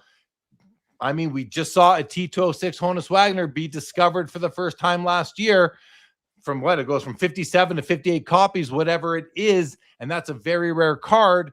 So, yeah, there will be more discovered. It's probably just going to be a trickle, but there will be these big finds. There just has to be. So, different topic now, if we can move on. And this has come up in the chat. Getting tickets signed by by the important player or musician.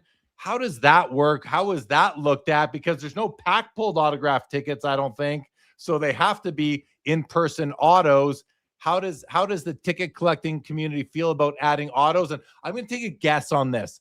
I'm going to guess that it enhances it and makes them much more desirable because there is no way to do it any different. Whereas in cards, we can get pack pulled autographs for players that were alive during that era. So that's my guess. David, do you have a guess onto how autographs hinder or how the ticket community looks at autographs on tickets?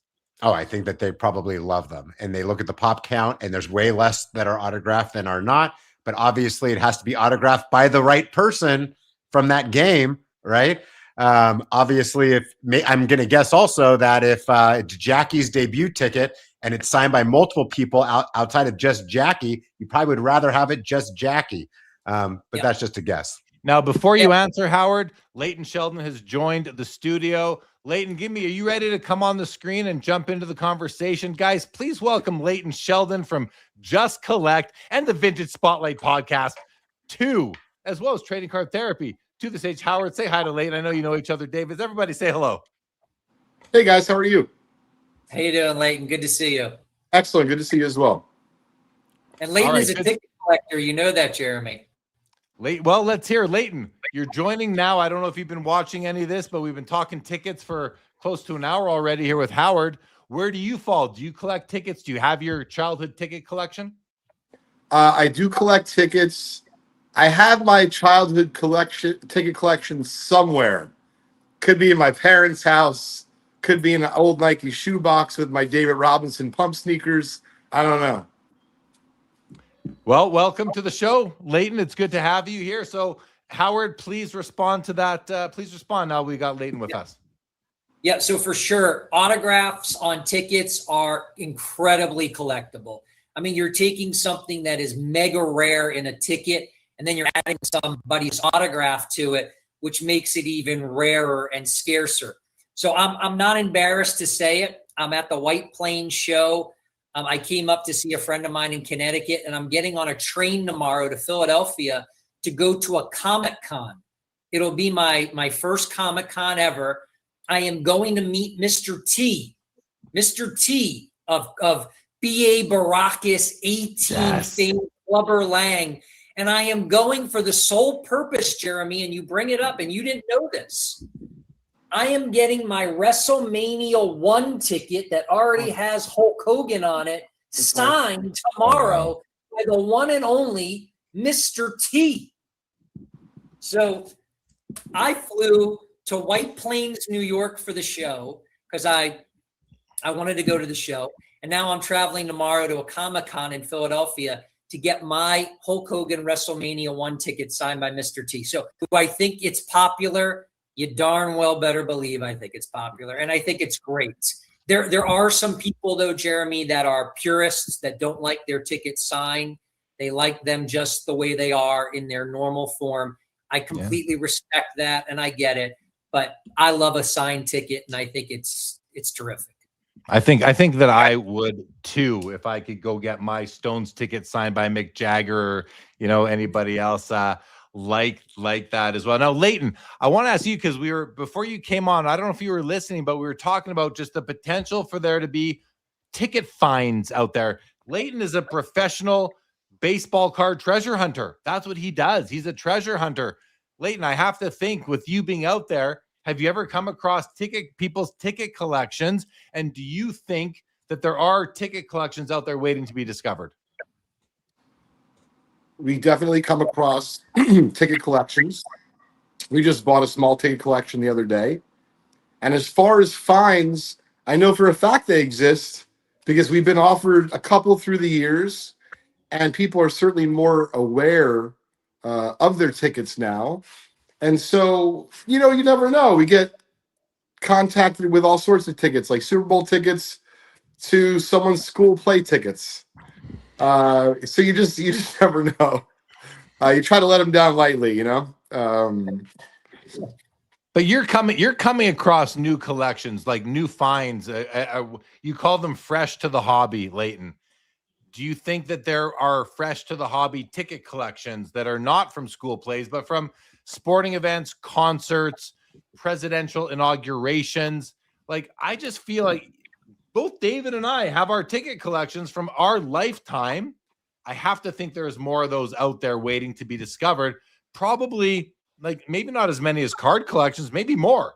Who knows? I mean, there could be a lot, and they may not be that important, guys, but they are still a record of someone's history through going to events, and there may be the odd gem. Like when I pulled all my tickets out of my file, out of the file folder that I've had them in for decades, I sat here, I opened up ChatGPT, and I basically gave it the date and the event and said, do I have anything here? Did anything important happen at any of these events? And I mean, it was trying to find something for me, and it couldn't. Like, there's nothing there, but that's what I think people will start to do, and they'll probably find a couple here and there. So we'll see if it happens. But here's another one for you, Howard. Yep. When people, and we've seen it now, we've seen, I think Upper Deck has done it. I think Leaf Trading Cards has done it. They take tickets, they I don't know if they crop them or what they do, and they make them a part of a card. We've seen ticket relics. How does the ticket community feel about the card community, commandeering their pieces and making them into cards? And they're no longer tickets, now they're cards. Just like, a swatch of game used patches, no longer a jersey, it's a piece of the jersey. How do you guys feel about that business going on?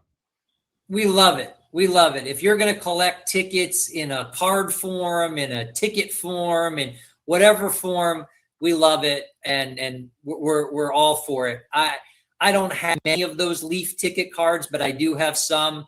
I prefer the actual ticket itself than that Leaf card, but I respect it and I welcome it, and I think most ticket collectors feel the same way. If we get to have card collectors that are interested in that and they want to collect those, we're absolutely all for it. Very cool. Very cool. Okay, well, Howard, before we let you go and wrap this up, you did send me a bunch of more tickets to show. So why don't we just kind of, and I've showed a few of them already. We will run through comments as well. And then we're gonna turn the conversation over to Leighton and some other topics. But why don't we just kind of run through some of these? So here you sent me. Okay, well, let's start. No, wrong window. Hold on. Let me open up. Let me go here.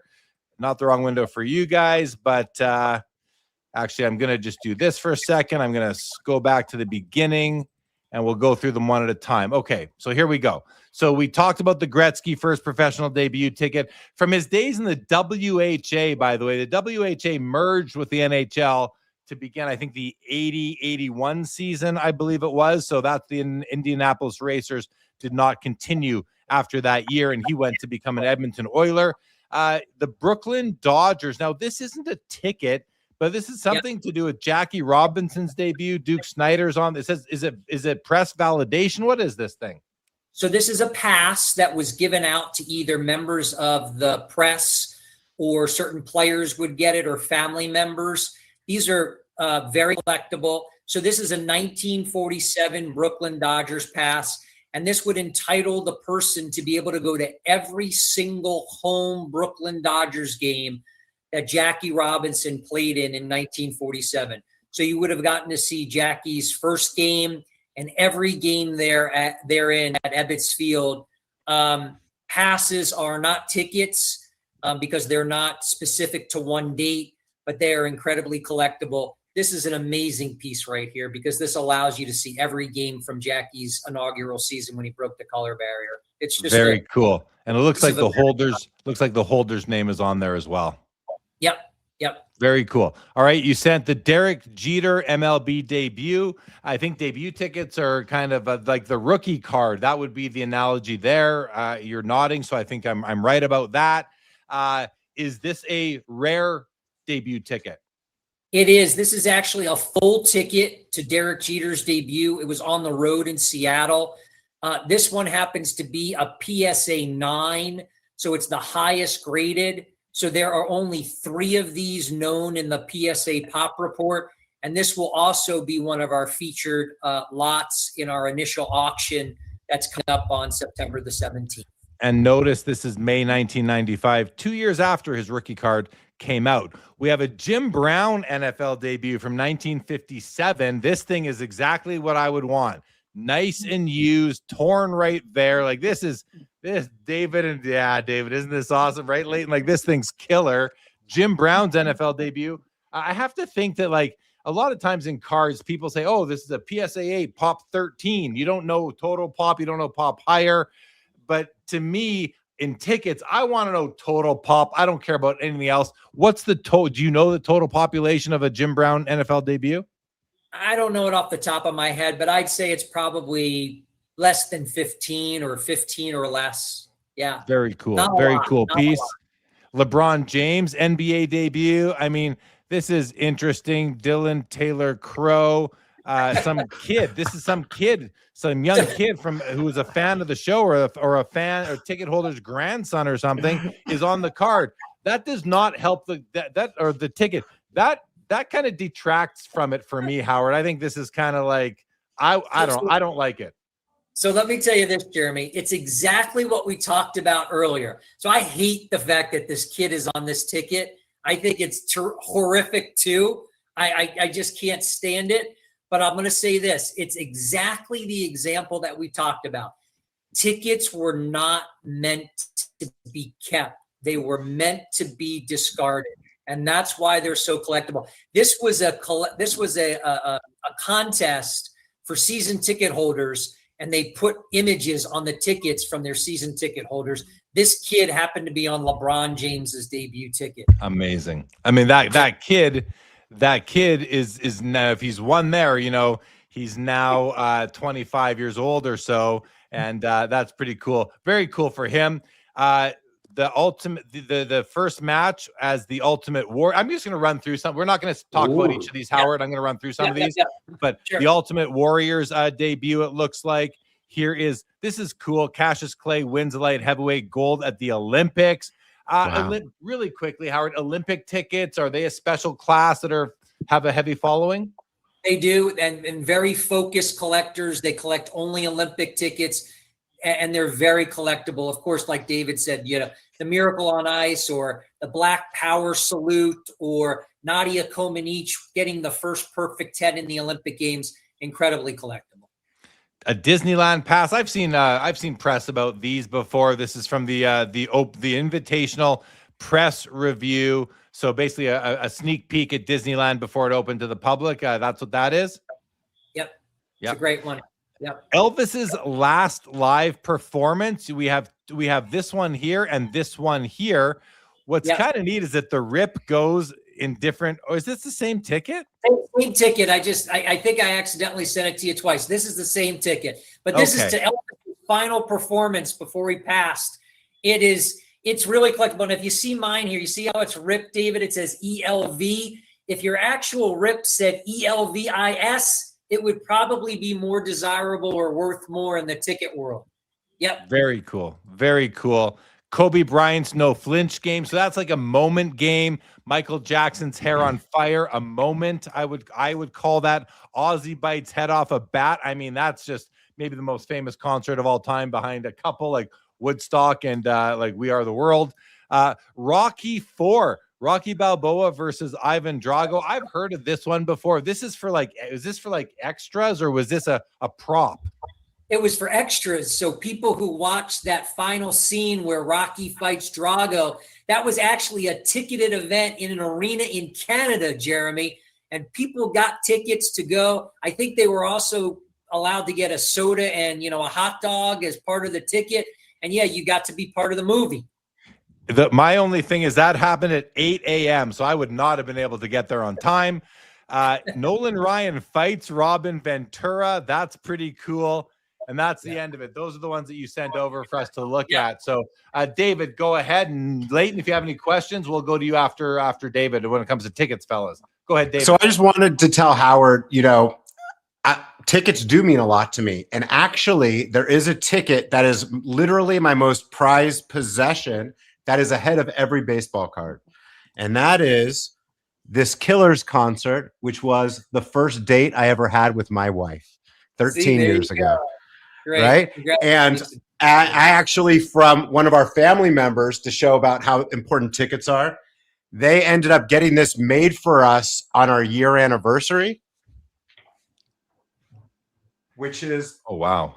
It's the mat when you walk into my house. It's the ticket stub of our first date. It's counterfeit. It's counterfeit right there. That's a fake. It's a fake. Totally fake. David But that Snyder. just shows, I look at a ticket stub every time I enter my house, Howard. So you should So be impressed cool. with that. Great. That's so cool, David. Especially the first concert you went to with your wife. And for those that don't know, David's wife worked in concerts, so they got to go to a lot of concerts together. Leighton, do you have any questions, comments on tickets before we go through our comments from the chat and then move along? Anything from you, Leighton? Yes, well, I'm definitely be bidding on the Ultimate Warrior ticket. He was my guy growing up. My brother was not allowed to be Ultimate Warrior. He could be anyone else, including Hulk Hogan, but I was Ultimate Warrior. And my second question is, but I think I know the answer.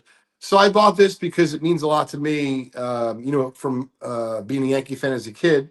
It's, from the Jeffrey Mary game when, Derek Jeter hit the supposed home run. So I'm curious because Jeter charges a lot, obviously, for his signature now.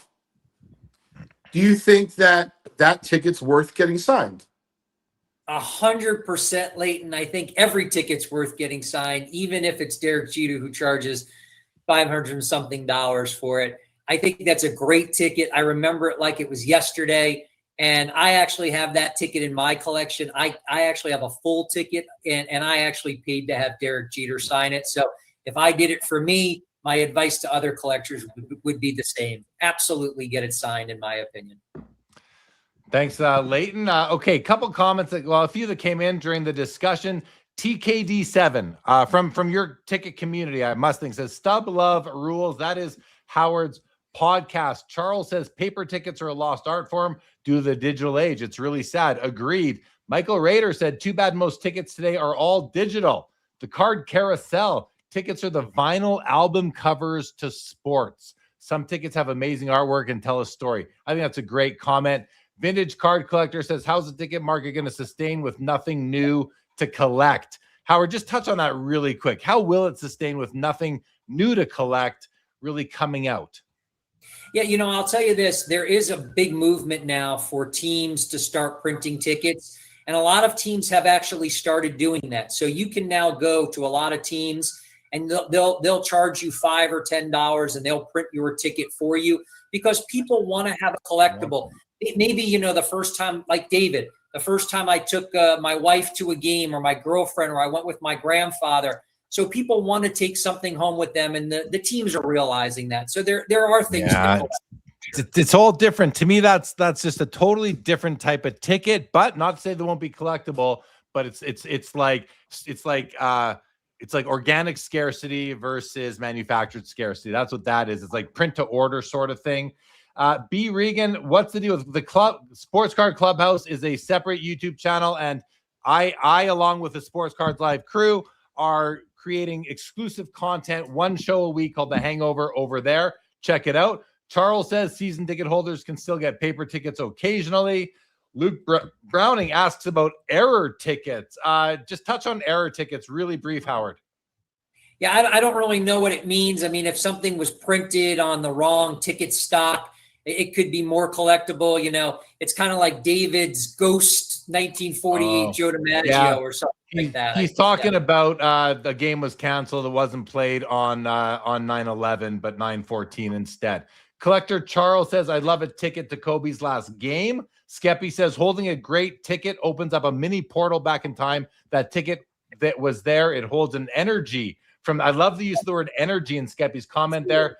Vintage Card says Jackie's debut ticket, it's pop 14, costs hundreds of thousands of dollars, unrealistic for most collectors. Eric wants to know what the Holy Grail ticket stubs were. We kind of talked about that earlier. Orlando probably has over 100 tickets to events he attended, just like David does. Luke Browning, does seat location make a difference? We got to touch on this. Does seat location make a difference?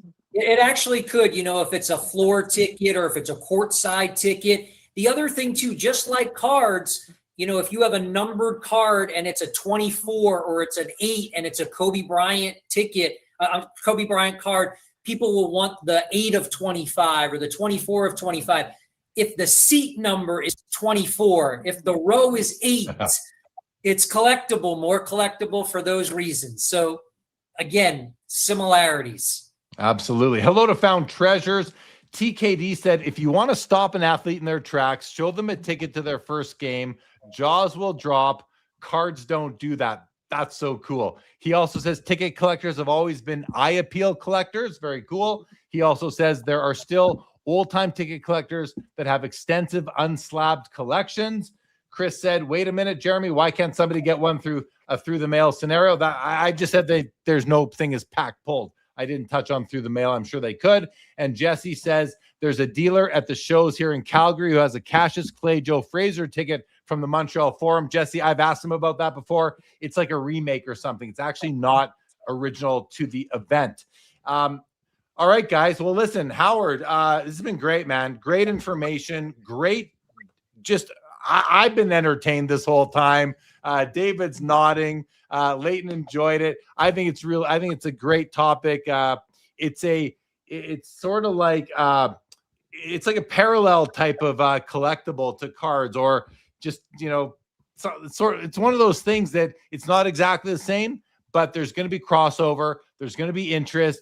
It's ephemera. We're still collecting paper. It fits in a slab.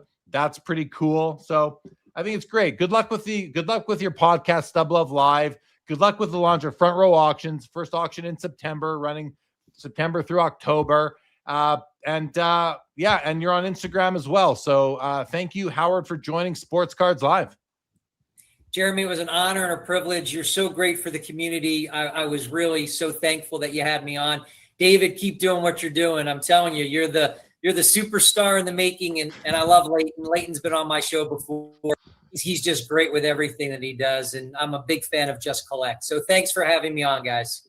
Absolutely. All right, everybody. Thank you, Howard Citron. Good luck. We'll see you soon. We'll see you at Are you going to be at the National this summer?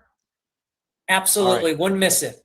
Make sure if you see me, because I'm tall and bald, flag me down, say hello. I will. All right. Thank you. Take care, Howard. Bye-bye.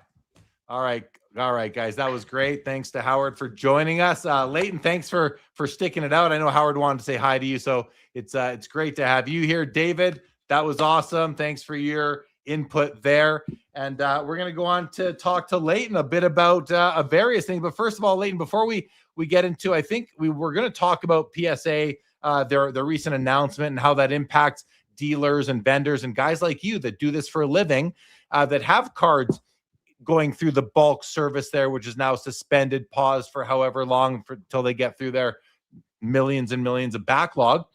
Anything else going on in the world of Leighton Just Collect that you want to let people know of? Shows you might have been at today? I don't know, before we get into the PSA business. Well, I'm just happy to be here. It was fun to talk about tickets.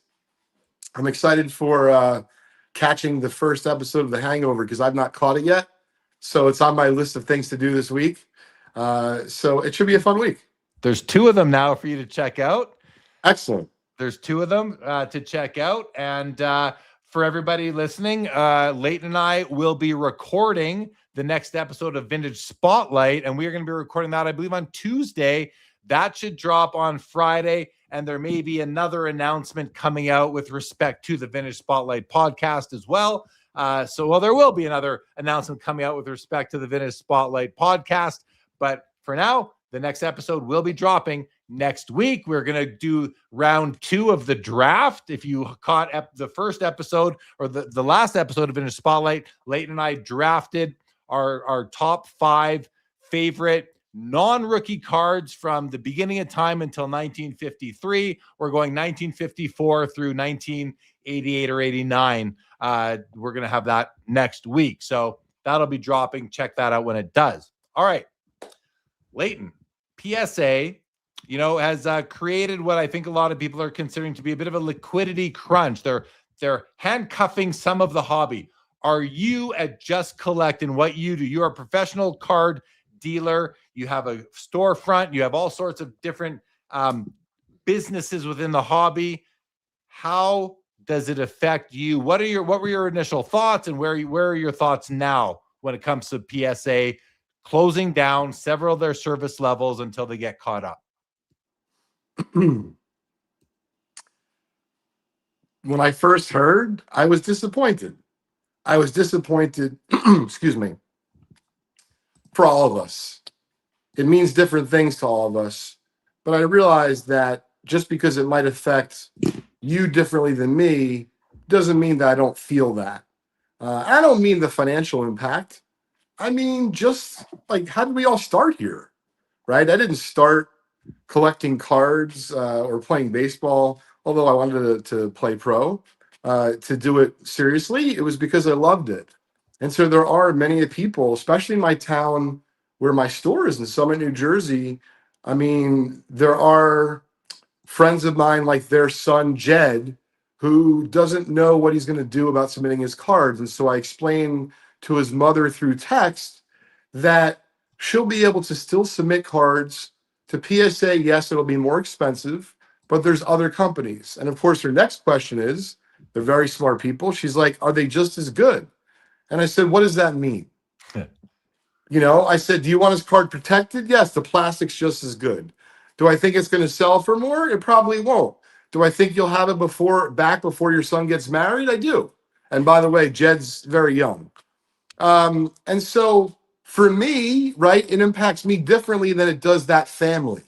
But make no mistake, it doesn't mean because I do it professionally that it's more important. It's a very disappointing piece of news that the hobby's trying to process. And I would say that's a fair assessment of what's happening, across the board for everybody. I think you're right. I think you make a great point that it impacts different people, different groups of people, depending on your activity and roles within the hobby. It's going to impact you differently. You spoke for yourself. I appreciate that. I'll speak for me. We'll hear from David in a moment. I don't submit cards to PSA. It's not that I never have. I don't make a habit of submitting cards to PSA. I buy cards that are already graded by PSA. So it doesn't bother me at all. I am unbothered. I am completely unbothered by it. I to the point where, and just for effect, I'll say I don't care. Okay, but we're going to talk. I'll expand on that. David, what about you? Does it impact you? How do you feel about the change in accepting the change to their business right now? When I first heard it, I was very disappointed. And then I actually had a conversation with Jeremy about it and kind of came back into reality a little bit. And I really think it affects dealers, and it affects people who are buying and selling quickly a lot more than like an average collector. Like you said, that family member. I mean, why can't they wait 6 months? They really can, right? If you're going to keep that card anyway. So I don't think that's the biggest deal, but I do feel bad for people that make a living in this job who supply the cards to us. And I'm wondering, Leighton, like at the National this year, do you think that a couple of things? Do you think that we're going to see a lot more raw? And do you have now, when like going forward, if somebody's showing you some cards that are not very high expensive cards that are raw, are you considering them, like not buying them the same way as you would have 2 weeks ago? Excuse me. So when it comes to the National, I don't know if this is a hot take or not, but I don't really think you're going to see much change. I think that people are going to do what they're doing. Cards, to be clear, are still going to be coming back from PSA via bulk service. It's just that you cannot submit any more cards. So I guess my point is, Dave, in regards to the National, it might be a little bit more downstream before we see that bulk impact. Because the bulk cards that you submit today, even if PSA was still taking them, which by the way, they are till Tuesday morning, I believe, you wouldn't see that difference in the National anyway. So I think it'll be more downstream than that. And then in regards to your other question, let me, something I shared briefly with Jeremy offline the other day, let me expand upon this, where it's impacted me already. So I was bidding on some auctions. What day is today? So Thursday. And it wasn't anything extensive. And normally I wouldn't even have paused. But I noticed I was bidding on a number of different lots where there were absolutely better cards. And those better cards, I may have been able to rationalize paying the $80 or so, that service level to PSA. But when I noticed that a lot that I was bidding on was almost exclusively cards I would submit via bulk, I noticed I wasn't as aggressive. And the reason is because I already have a lot of cards to submit. And to be clear, when I can always submit them, I don't mind when it's going like this. But when there's a pause, I need to be responsible. And so I just don't need more inventory that will not only sit on the shelf, but it actually may collect dust, literal dust, because they'll be in the card savers to be submitted. And to be clear, and I'm not trying to start anything here on a Saturday night, but I think we're going to see some change with SGC. Because what I told my team was, hey, we can still submit such and such type cards to SGC on the vintage side. And then they brought up, I thought appropriately, well, how long do you think it's going to be before we see changes there? And I said, probably not long. So in general, David, to answer your question as succinctly as I can, it's really happening on the auction side. I don't know if it would happen so much on the purchasing of collection side. It's a little bit different, but think about it, right? You can spend in an auction 1,000, 10,000, or 100,000. I realize these are different denominations, but if you're going to be spending that money either as a dealer or as someone who just moonlights as, let's say, a collector, but like you sometimes make money from these lots by submitting the cards via bulk, and it helps offset your collecting, which I know is very popular in the vintage community and also in the modern community. I think it affects people like that as well. And so that's what I think for those two questions, David. David, do you have any response to any of that before I rant? I think that those are great responses from it. And you're right. I didn't think about some of those items. I'm looking forward to your rant, Jeremy. Bring it on. It's not a rant. It's more of a hot take that I think people are going to hate, but I'm okay with that. I have a couple of takes here, and it builds off the whole, my attitude of, and no offense to Leighton and his business or anyone in business. When I say, not only do I say, I don't care, I say, if this hurts your business, it's not PSA's fault, it's your fault. If you're an auction company and you are selling, you need to get more cards in PSA slabs, and that's going to slow down your auction company, too bad for you. If you're a dealer and you're not going to get your cards back in time from PSA, I don't feel sorry for you. You don't have them back in time for the National, I don't feel sorry for you. It's your fault for sending them to PSA in the first place. As soon as I graduated from business school with honors over 29 years ago. I graduated. I still remember one of the lessons we learned. Don't be reliant on one customer. Don't be reliant on one vendor. They own you. The minute you're reliant on one vendor or one customer, they own you. Your business can fail at the turn of a dime if they make one decision.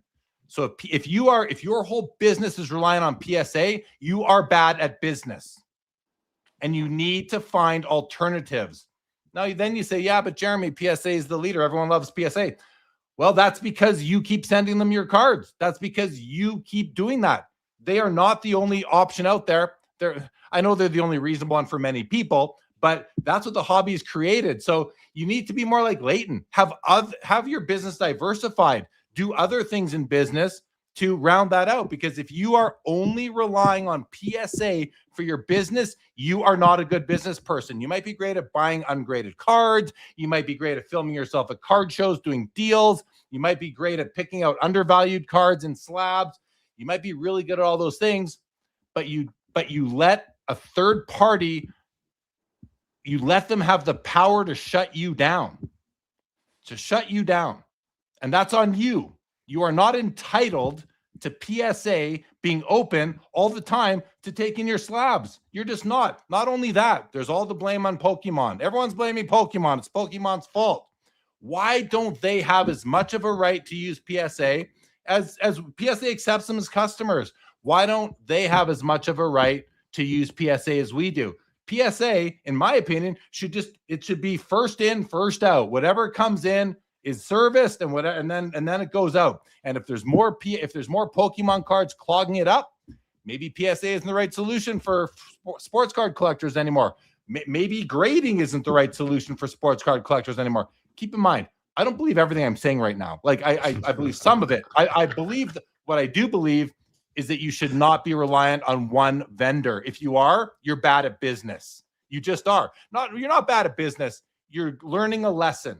You're learning the lesson that you did not plan properly. You did not diversify. You put the power of your business into somebody else's hands. They got overwhelmed. You didn't see it coming. Maybe you are bad at business in that case. Pokemon customers, they have as much of a right to PSA's capacity as sports card collectors is. Now, here's a hot take you're going to hate. Vintage card collector here said, I was glad they shut off the value service. They have slowed the avalanche of modern junk cards clogging up the system. So much crap being sent in. Guys, the crap has as much of a right to get graded as the valuable stuff is. Who are you or you or you or you or me to tell somebody not to send in their cards for grading if they want them graded? If they're willing to pay the fees, why can't they get their cards graded?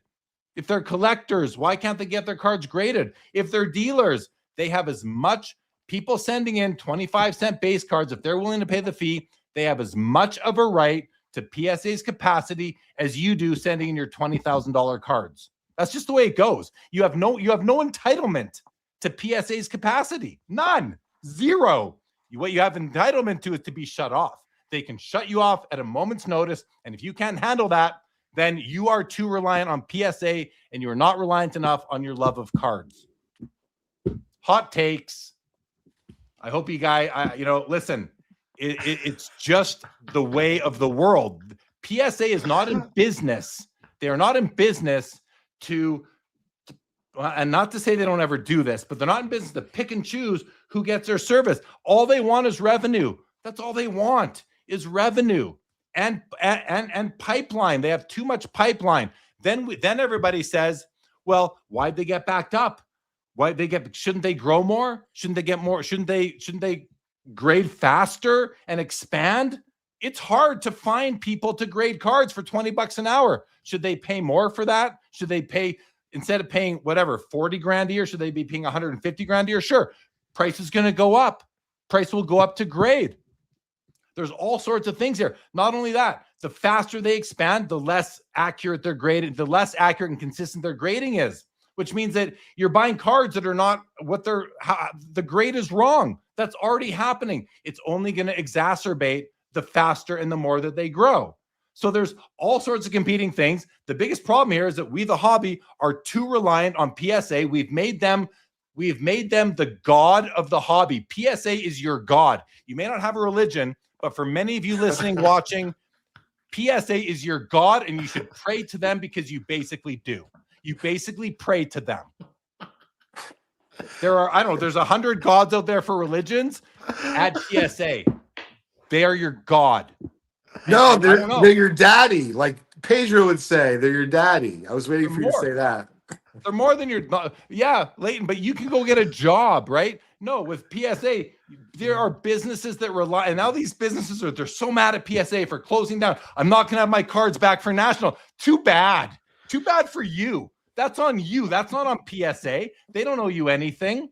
They don't. If you don't know that their turnaround times published are a joke anyway, and they can't meet them, that's on you. Now, if you're just this new collector who decides to get a card graded, and you sent it in and you don't know any of the history of how they meet or don't meet their turnaround times, well, then I feel sorry for you. I do.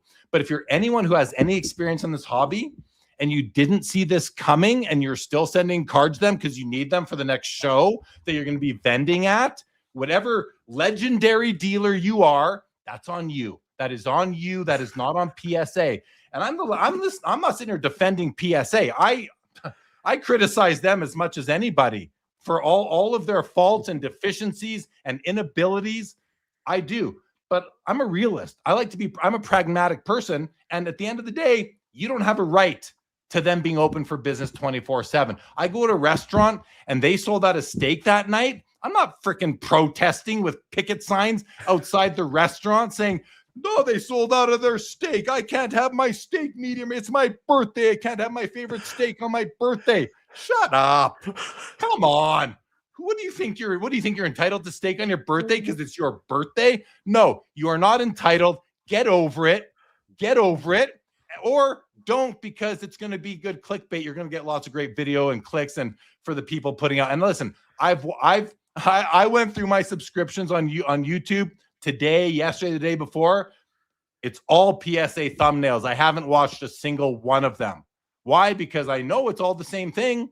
I know it's reporting. And then I see comments. I saw one comment on one of the videos. Someone said, oh, this is old news. It's all copycat content. No, it isn't. Every content creator is going to talk about it's on our thumbnail tonight. Every content creator is talking about it, and they have a right to. No one has a right to tell somebody not to talk about it. Don't watch their channel. Don't watch their YouTube video if you don't want to. Just because I didn't watch it doesn't mean I think they shouldn't have put it out there. It's just like, I don't care. I know what the deal is. The deal is they've done it. And it's not the first time that they've done it. It's not the first time that PSA has had to close down to catch up. They're having to catch up because too many people are sending in too many cards because that's where they want to send their cards. Like the hobby did this to themselves. PSA is trying. You don't think PSA wants to meet every single obligation and commitment that they make? You don't think that they want to grade every single card coming their way and charge for them and push them out, get them in and out as quick as possible? Of course they do, but they can't. They just can't do it because the hobby is too reliant on them, and the hobby is not willing to work with and prop up any other company right now, in a meaningful and material way. And if they are, chances are PSA's parent company already owns them anyway, and they're recruiting graders from one company to the other. So is this opportunity for other companies? I don't know. Even Tag closed down. They're too busy. This is a systemic problem. This isn't just PSA, by the way. They're all backed up, except for NBA. I saw Mike Baker Authentic. I saw him say, we're open for business. So they're open for business. They may be the only ones who can capitalize because everyone else is backed up and can't take capacity. So that's my rant. I cannot wait to look at the comments here and see who agrees with me and who doesn't. I'm sure it's going in all directions. Okay, I'm going to stop now. I don't know how long that was, but that was a while. It wasn't long enough. I want you to keep Leighton laughing the whole time. I can't wait to watch the first 2 episodes of The Hangover, man. This is awesome. Well, before we bring Josh and Joe on to the screen with us, I want to go to you guys and just get your thoughts on my rant there. And I say rant, but like I'm just so sick of the entitlement out there that you're entitled to their capacity. Your cards are better than someone else's because they're worth more, so you're entitled to send in a card. But Pokemon and base card collectors are not able to. Shut up. Like, come on. What makes you better than that customer who wants if they want their card graded, they're entitled to submit their cards into PSA. PSA raises prices to slow down the trickle to catch up. They can do that. Now they just shut it off because they're getting too many cards. But that's that. Okay. You guys want to respond? David, Leighton, who wants to? Leighton, I think you're ready to go. Sure, yes. Well, I'm getting up early tomorrow, so I'd like to comment, but I'll be brief. I thought that was fantastic. You deserve some sort of Emmy in the sports card podcasting space. Listen, the reality of it is it'll be a lesson for some. I think you touched upon this. For the folks that are a little bit newer, probably feel the most for them. But I'll leave you with this thought. We've talked about this before, so have others. It really seems like an opportune time for a grading school. It's obvious that if you could somehow, train dozens or hundreds of people, you could probably sell them, in terms of their contracts. You could probably make a deal with PSA and they'd be happy to.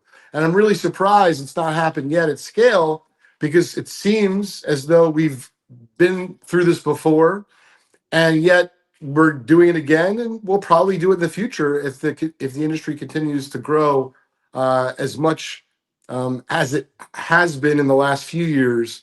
But man, that was an incredible rant there. I'm gonna stick around for what David has to say, and then I got to run. But thanks for having me on, Jeremy, as always. Absolutely, Leighton. Always love having you. David, your thoughts? I just love you, Jeremy Lee. That was amazing. But we need something better, right? We just need something better than what we have, and we don't have it, and that's why it's frustrating. And it's frustrating for a lot of us, everybody except for Jeremy Lee. But what he's saying is it's totally true. It is our fault that we rely on PSA as much as we do, for those that do. And we need something better, and there will be something someday that is better than what we have. And I look forward to when that happens. And it's just hard to fathom what that could be at this point, because they have such a control over us. But these are the lessons we learn to know that we need something better than what we have. All right. Well, I appreciate the comments back, you guys. And Leighton, thank you. We'll let you go get to sleep. You have an early day. We'll bring on Josh and Joe, and we'll go to some comments as well. So thank you, Leighton. Good to see you, buddy. Excuse me. Okay. And I am looking at the comments. I'm trying to kind of pick out the ones that I want to address here.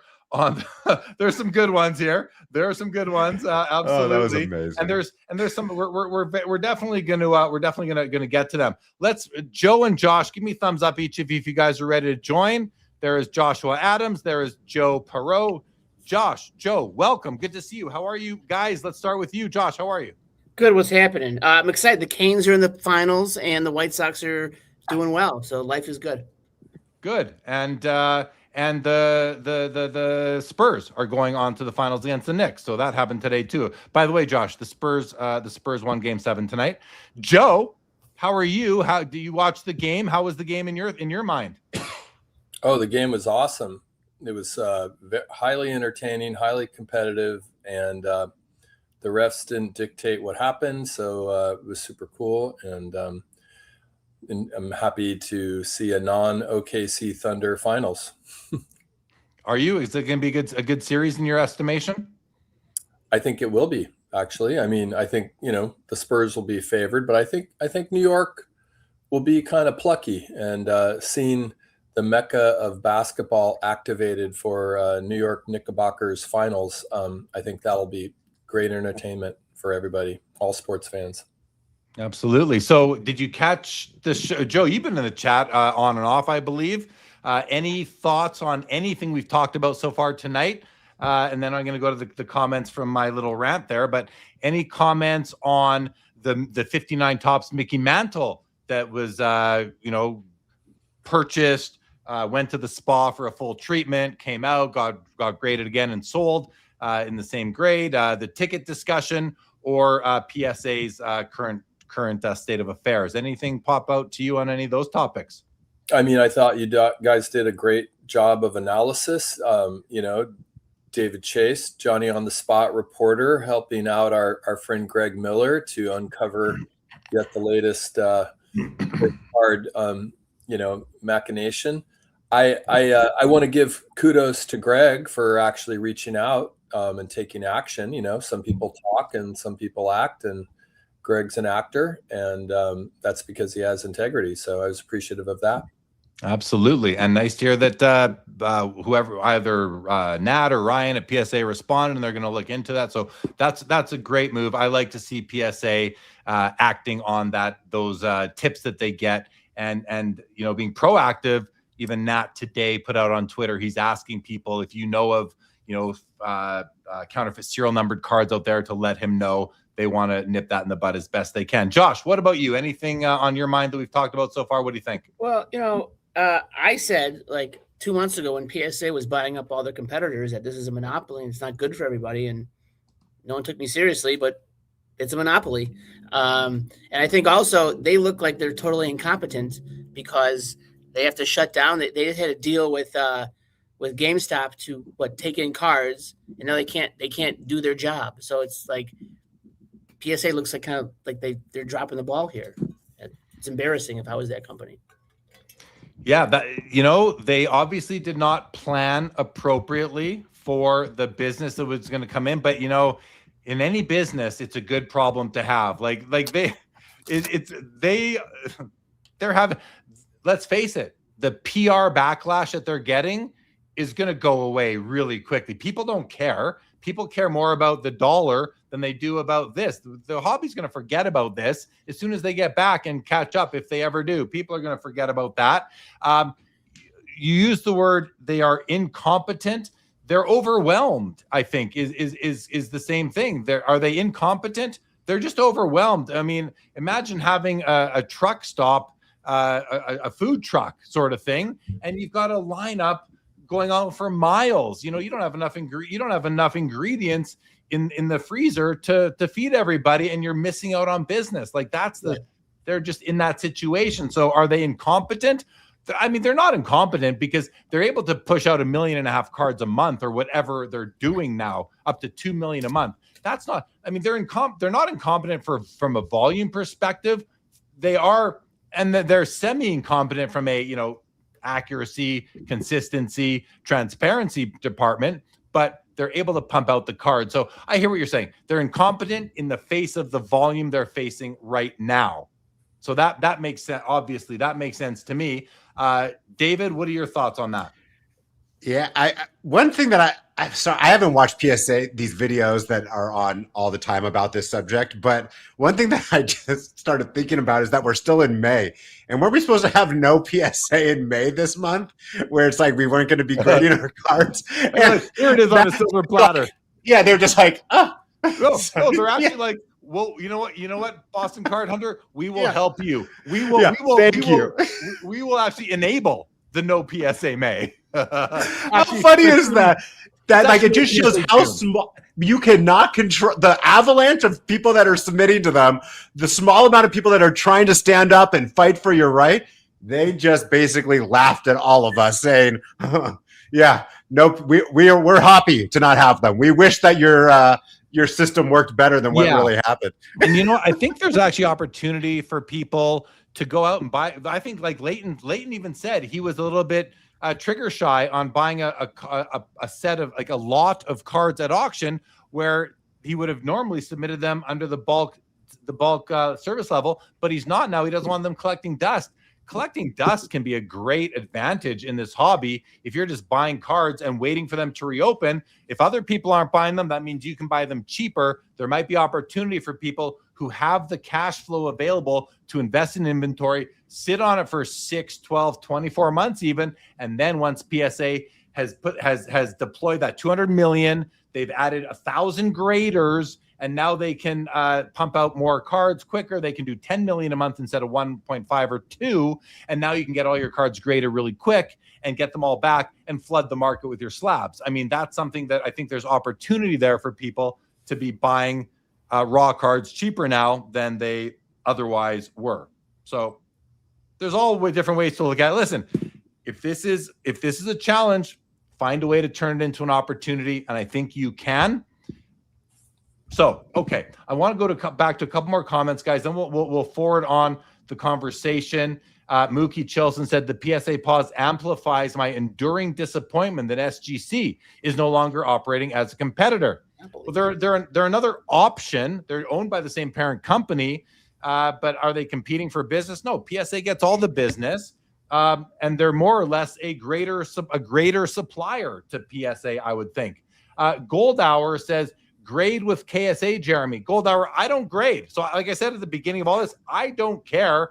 I don't care the PSA shut down. If any of my friends' businesses are impacted, I feel bad for you, but I also think that you are not set up properly to run a business that can endure all sorts of challenges like this. So like I said, I don't care. I don't send cards in for grading, so I'm not going to grade with KSA Gold Hour. That you don't know who you're talking to. David Cooey says, you nailed it, Jeremy. Cheers, my friend. Cheers to you, my friend. Laura tells me to preach. Thank you, Laura. Michael Rader says PSA owns a whole lot of people in this hobby. They sure do, because they are God to so many people, and everybody who prays to the PSA God is owned by PSA. Their businesses, they don't know it, but their businesses are owned by PSA. Skeppy here says being reliant on PSA only is fine as long as you have a plan to move another direction until PSA becomes available again. The backup plan doesn't have to be another grading company. I agree. If you can afford to sit on your inventory, then good for you. Mookie says Jeremy's petty minute is fun tonight, and it was like 15 minutes. Yeah, thanks, Mook. Gold Hour says, I'm entitled to a filet mignon on my birthday. Yes, you are. If you have it ahead of time, if you go to the grocery store and buy it and cook it for yourself, you are entitled, but you're not entitled to go to any restaurant and they have to have it waiting for you. If that's the entitlement you feel, then you're just an entitled little baby like so many people are. David Cooey says, Jeremy, you deserve a cold one. This is why you're president of Sports Cards Live. You are a god. No, I'm not. You speak the truth and I love it. Thank you. Well, I'm glad you think it's the truth. I sure do. Bill Bett says, PSA giving you more time to massage your cards. Yeah, I mean, more people can work. More people who own card spas can now spend more time working on their cards before. It's true, David, you're shaking your head because it sucks. Like, we don't want that to be the case, right? This is not, I'm not saying do this, but it's the reality. look out, guys, when PSA reopens, be very careful, because we've proven they can't identify cards that have been treated. So now you have to do it yourself. And when you're buying cards in their slabs. Chris says, boy, you've come a long way, and I love it. Yankees fan says, imagine having a business with too many customers that you have to shut down, right? Good problem to have. Mookie says, shorter Jeremy Lee. I pity the fool that relies too much on PSA. I don't know if I pity you. I just think that you did it to yourself. Trees and Cardboard says PSA needs to bring in Bezos to figure out their supply chain management.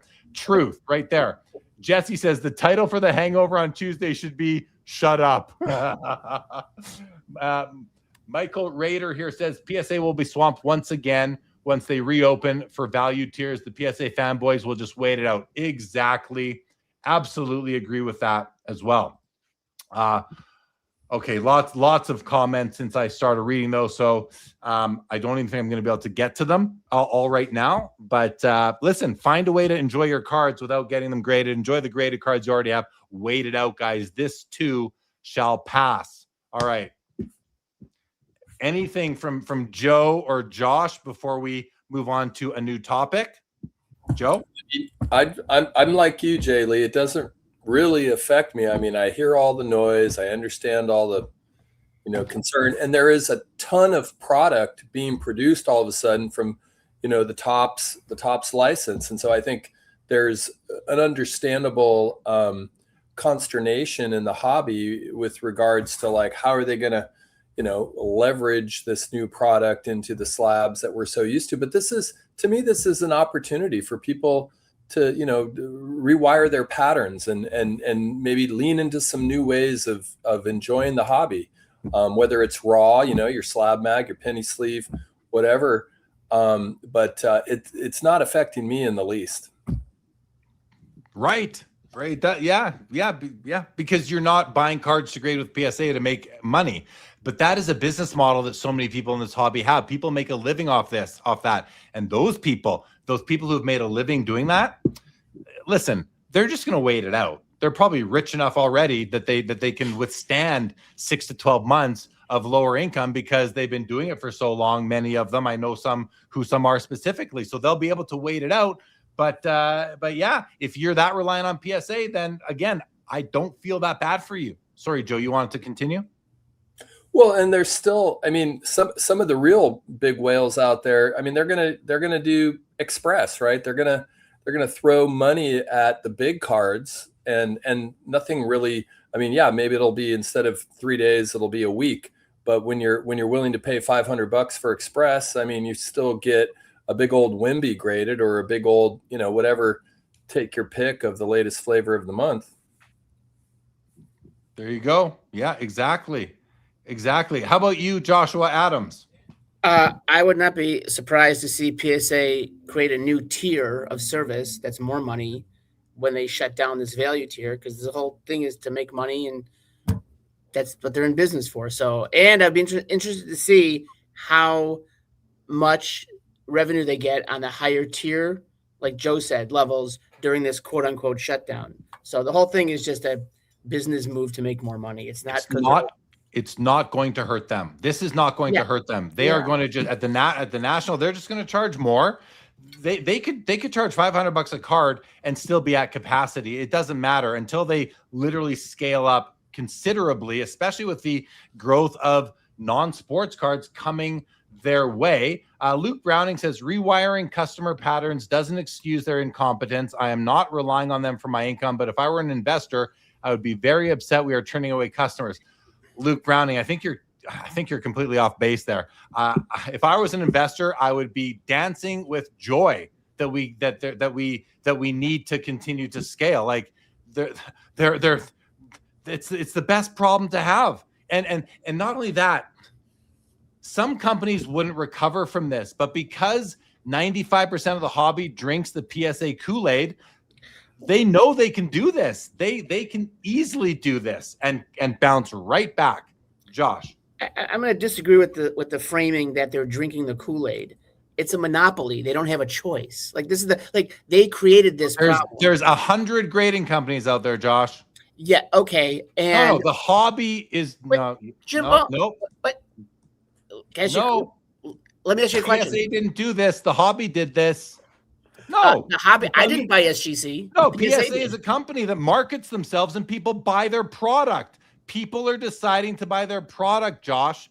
You got to be realistic about this, man. You have to be realistic. Come on. I am totally realistic. There is nowhere else to go. Oh, are you going to put your Joe Jackson in a tag holder or a PSA holder? No, but I'm also not getting my Joe Jackson graded. I bought it graded. Why did you buy it from PSA then? A PSA graded copy?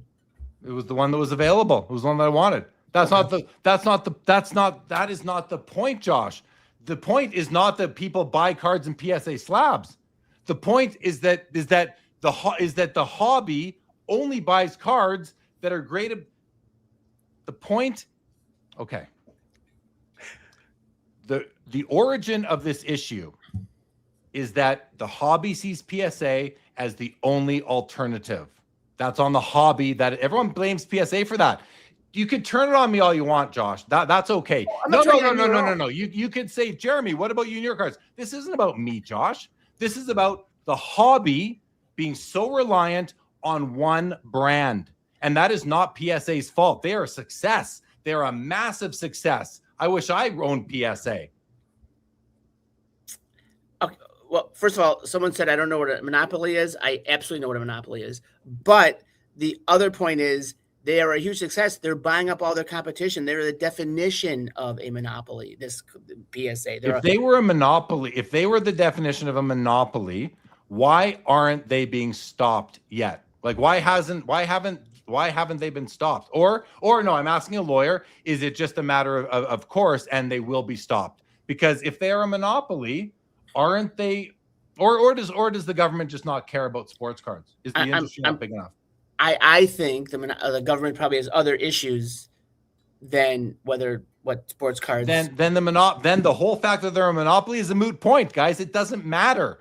If PSA is a monopoly, it doesn't matter. It doesn't. And they're a monopoly because we made them a monopoly. They didn't do it themselves. We fed them too many cards. I would fine. agree with that. Okay, the parent company purchases Beckett. The parent company purchases SGC. Fine. That doesn't make PSA a monopoly. That makes collectors a monopoly. Right. Yes. We're splitting. But are they really? These are different corporate entities running out of different business offices, or at least under different addresses. And listen, I don't even care if they're a monopoly. The fact of the matter is there's 100 grading companies out there, but everybody only wants PSA. And that's not PSA's fault. They're a success. They are a success. So blaming PSA for their success is just it's just like, I don't know. I don't want to say what I think it is. David? And just to kind of, which I understand what you're saying, Josh, but one thing to also kind of think about for this is not about what's already in PSA slabs. It's what does this pause, who does it really affect, right? These large dealers that are even doing vintage, that have been doing this for a very long time, they're going to get over it. They're going to be able to handle a pause, right? But it really affects the modern young flippers the most, right? Like the ones that don't have cash control, that have their entire industry in their products, right? And that they're the ones that are going to be in major, major trouble, that are buying and trying to play the flipping game. So, I don't think it matters as much about for this specific problem.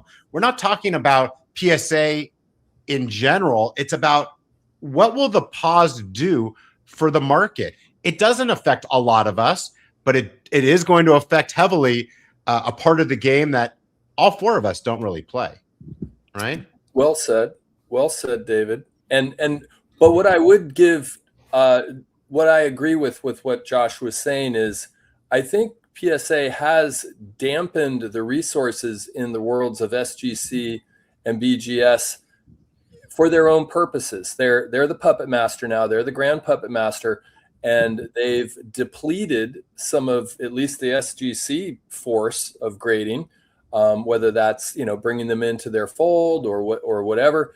BGS might be a slightly different story, but that does have ramifications, I think, in how we're experiencing this moment. I mean, I'll just speak for myself. Most of my grading at this point is transitioning slabs, whether it's because, I have an old BVG slab that I want something in, a newer slab that reflects a more contemporary grade. That's my own collecting journey. But now I feel like I have fewer options because SGC is like a 6-month wait. And that's what that was a bit of my project, was transitioning BGS into SGC. And now that PSA sort of got their thumb over that company, I'm not able to do that. So that's the part I'm more frustrated with PSA about, and the part where I think Josh makes a good point, that there is a degree, a monopoly-esque type of influence being exerted.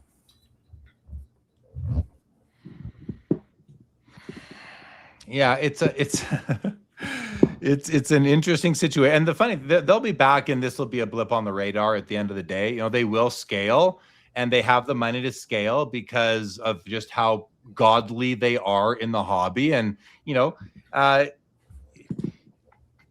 see the different sides of it, and I'm having a lot of fun with this discussion too, because it's a fun talk. And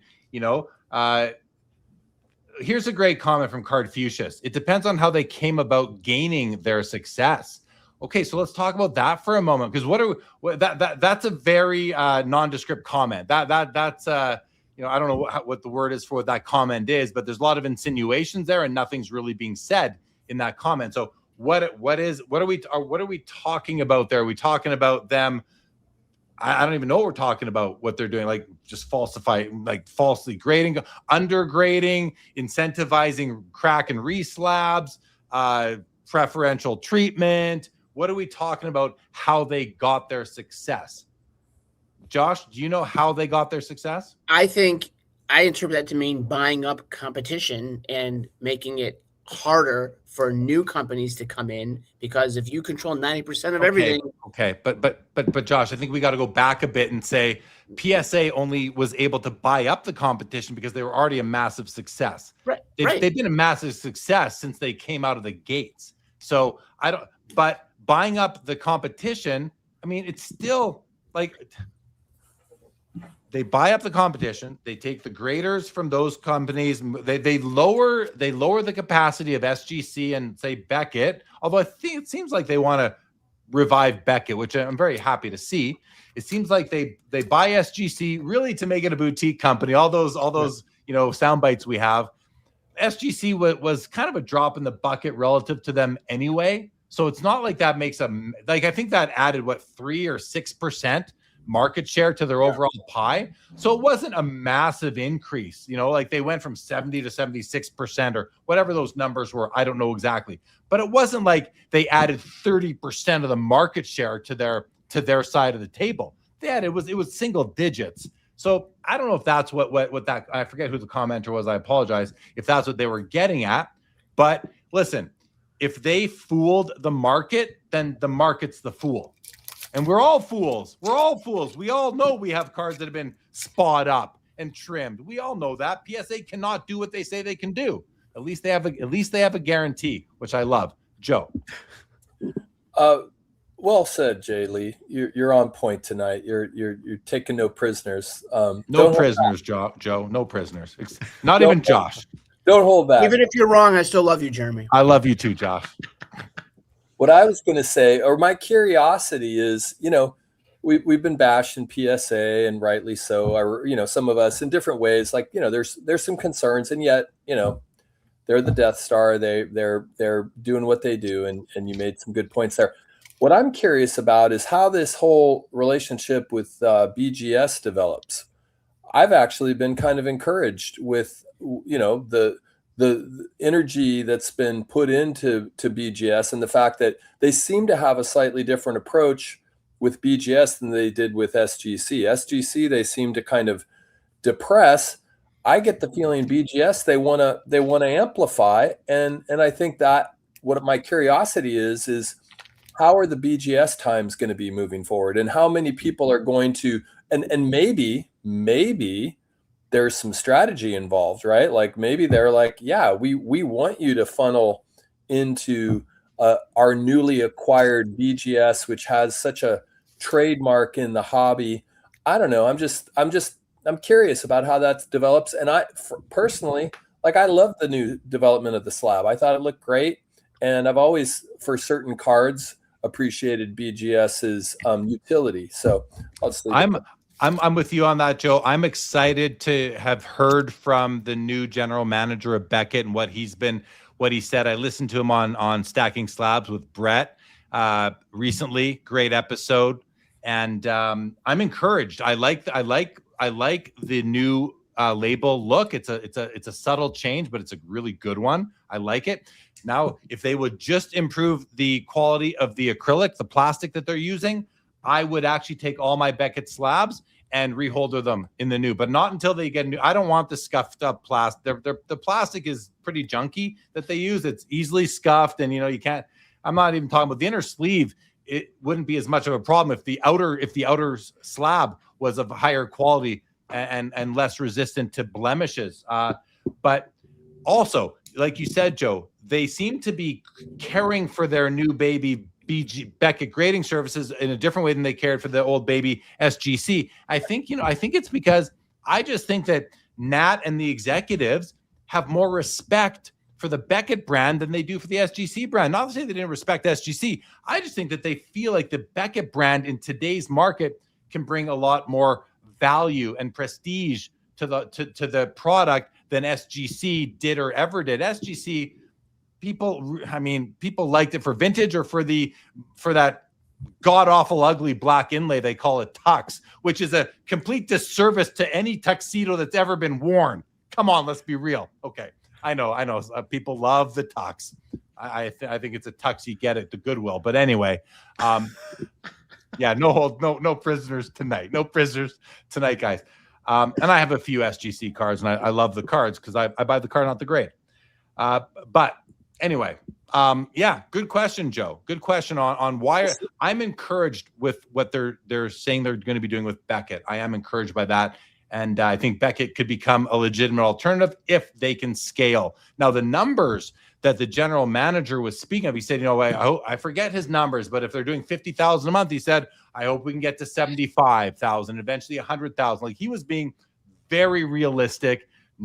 His goals were not out of this world. They seem to be very reasonable. And I think Beckett's in good hands right now at the management at the middle management level. I don't know about the senior management, and by senior management, I mean collectors, executives. I don't know what they're going to do. So go ahead, David. I'm not I'm not a big Beckett fan because I'm into vintage, and Beckett is, that's not the target really for Beckett. But for me, that doesn't make me in a better place in any way. I need competition outside of these three companies, right? I need it to, I don't know if it's from NBA or CGC or TAG, but I want one of those companies to rise up and take this for what it is. And man, we just need competition, right? I mean, Josh, you are right now, you're an auction house. What are you going to do when somebody wants to consign a collection that needs to be graded? What are you going to do? Are you going to wait months, or are you going to send it to one of these other companies? What's the scenario? We'll send it to whoever they want to send it to, and the consignor pays the fee if they want to pay the fee. Who do you recommend? I mean, it depends on what the card is. I'm not going to I can't make a blanket statement without looking at a card. A $10,000 Kobe card. I have to see what it looks like. You can't just throw I think like that. That's not irresponsible. That's irresponsible for me to make a decision like that without. I think the answer is BGS. I think the answer to me is like, so ask me as one of Josh's customers. Okay. What would I do? Yeah. First of all, if my card wasn't already graded, if I came across a raw 90s insert collection, I was going to sell them with 90s auctions. I'm going to say, hey, Josh, here you go. PSA's closed down. I'll ask his advice. Am I better to wait until they reopen? Should I wait a year or two, risk where the market may or may not be then? Or do we go with an alternative? And I would say I'd be okay with, if I really wanted to liquidate I'd be okay with CGC. I'd be okay with Beckett. I'd be okay with Tag. Any company that does modern cards, I'd be okay with. I don't need to wait for PSA. No one else is getting their PSA cards graded, their 90s cards graded by PSA now either. So it becomes more about the card than the slab. Sorry, Joe, go then Josh. Well, I was just going to say, you know, those cards you got on Ontario, those MEM cards, those like 2004, I think those would look great in a BGS holder. I mean, those are the kind of cards that I like. I like MEM cards and certain modern cards, not all modern cards in BGS holders, but, you know, certain areas of basketball, MEM, auto. And I think, you know, the ones that you got, like they would feature well in that. And then our guy, Greg Miller, got a really nice Gehrig today. I don't know if I think he said he showed some other people, but like that would look fantastic in a BGS holder. And you'd probably, I mean, the question is how long, what's their turnaround time? Is it a month? Is it 3 months? Maybe, you know, but to me, it seems like the Death Star could deploy resources into BGS and get people like kind of like using that. David, I'm curious about your use case for grading at this point at all, because for the most part, the only vintage that's getting graded is usually that's of a certain quality is either like some ridiculous find, you know, the swamp find. Okay, great. Yeah, we would like to access PSA for, you know, my standard Carmel, you know, Christy Mathewson PSA 8. But otherwise, it's usually just arbitrage from one slab to another or kind of transitioning. And the fact that we can't do that, you know, boo-hoo. Okay, like hopefully it's already in a slab, right? Most of the good stuff is already in a slab. So I don't know. That's some thoughts. And those cards that you were just talking about, like the one Greg bought today, the ones that I bought at the West Coast Card Show, these memorabilia cards, vintage memorabilia cards from the 2000 era, they look even better in many cases in a one touch, like, you know, or I just keep them in sleeves and top loaders. That's how I store them. They're lighter. I can fit more, you know, they don't need to be, not every card needs to be graded, guys. Not every card needs to be graded, and only a small percentage of cards are even graded that are produced every year. But many cards, I don't know if they need to be graded, but the strong desirability is that they are graded, and I fit into that as well. Absolutely. So listen, I think they would look great. I think they would look great. I think some of those cards you got, the Satchel Paige, the Jackie Robinson, didn't you get a Babe Ruth? I think that would look great featured in a slab. But you do you, and sure it would. But I don't need to give them money. These cards don't always grade well. I don't need to give them money to nitpick my card and give it a middle to mid-high grade and pay them money to put it in a nice holder when I can go buy a nice holder myself. There's lots of nice holders out there. I mean, there's this new G1 case Brian Pirup is launching, which is like $500 a slab. That's almost cheaper than some of PSA's labels, and that's way nicer than any grading slab that's ever been out there. Even that one weird one, I can't remember what it's called anymore, that came out that was like a Gorilla Glass slab back and had a weird name. I can't remember. Weird because it wasn't 3 letters, but hold on. Jeremy, I see Gold Hour says they are still open. Jeremy is off point. I never, if I said they're shut down, I've said certain service levels have shut down. If you're talking about PSA, Gold Hour, Jeremy is not off point. Jeremy is never off point, Gold Hour. You should know that by now. You're here often enough. I'm kidding, of course. I'm often off point. But I recognize that PSA has not shut down their business. They have closed down lower tier levels, paused them for a certain amount of time. I made that clear at the very beginning of this segment. So, but you can choose to pick on a couple words I say when I'm speaking fast. That is okay. You do you. Okay. Any more thoughts on this topic, guys? I know, Josh, please. To answer David's question, I was just thinking, we had a guy in Germany. I got these graded when I was with you in Toronto. We met a guy that consigned actually a fairly large collection, and we we looked at the cards and we said, go with Beckett, and 3 of the 5 cards are already at all-time highs. So I think we knew what we were doing. So PSA is not the only option out there, even for value now. There are, Tag Tag in no, they're not. There are other companies who have cards in the same grade that will outsell in instances PSA slabs in the same grade. It happens. There's no general rule about that.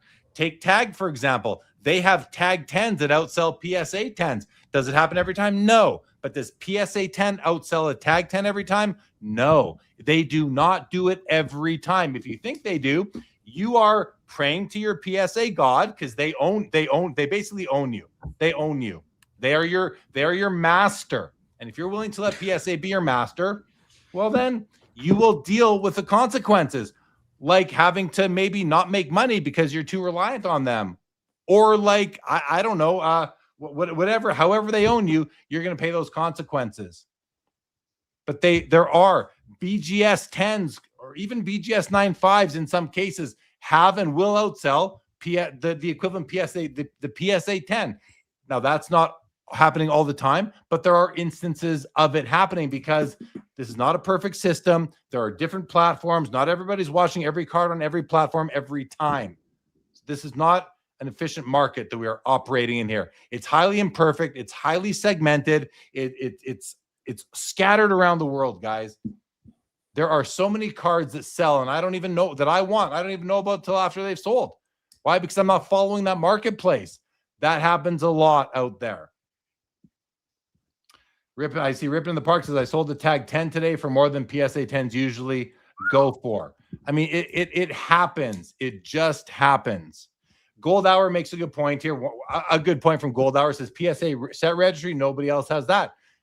Like, is that them being nefarious, creating the set registry? No, that was a brilliant move to help position them where they are. Absolutely brilliant decision to put them where they are. So are people still collecting sets? Just kidding. Just kidding. I know they are. Yeah, Tag doesn't do vintage. That's definitely, but listen, that's the thing. Like, what's wrong with being a niche grading company? We had a guy on the show today called who's starting an auction company for tickets. It's a niche ticket. He's a niche auction company. Josh Adams right here. He has a niche auction company. They don't sell vintage. Is that bad? No, it's just not for you. If you only collect vintage, then Tag grading isn't for you. Beckett isn't really for you either. Like, there is the world. This can be niche, guys. It can be niche. It doesn't make them bad. It's just the way it is. So that's fair. Vintage says, yeah, the hobby has decided Tag is not an option for sports cards. Absolutely.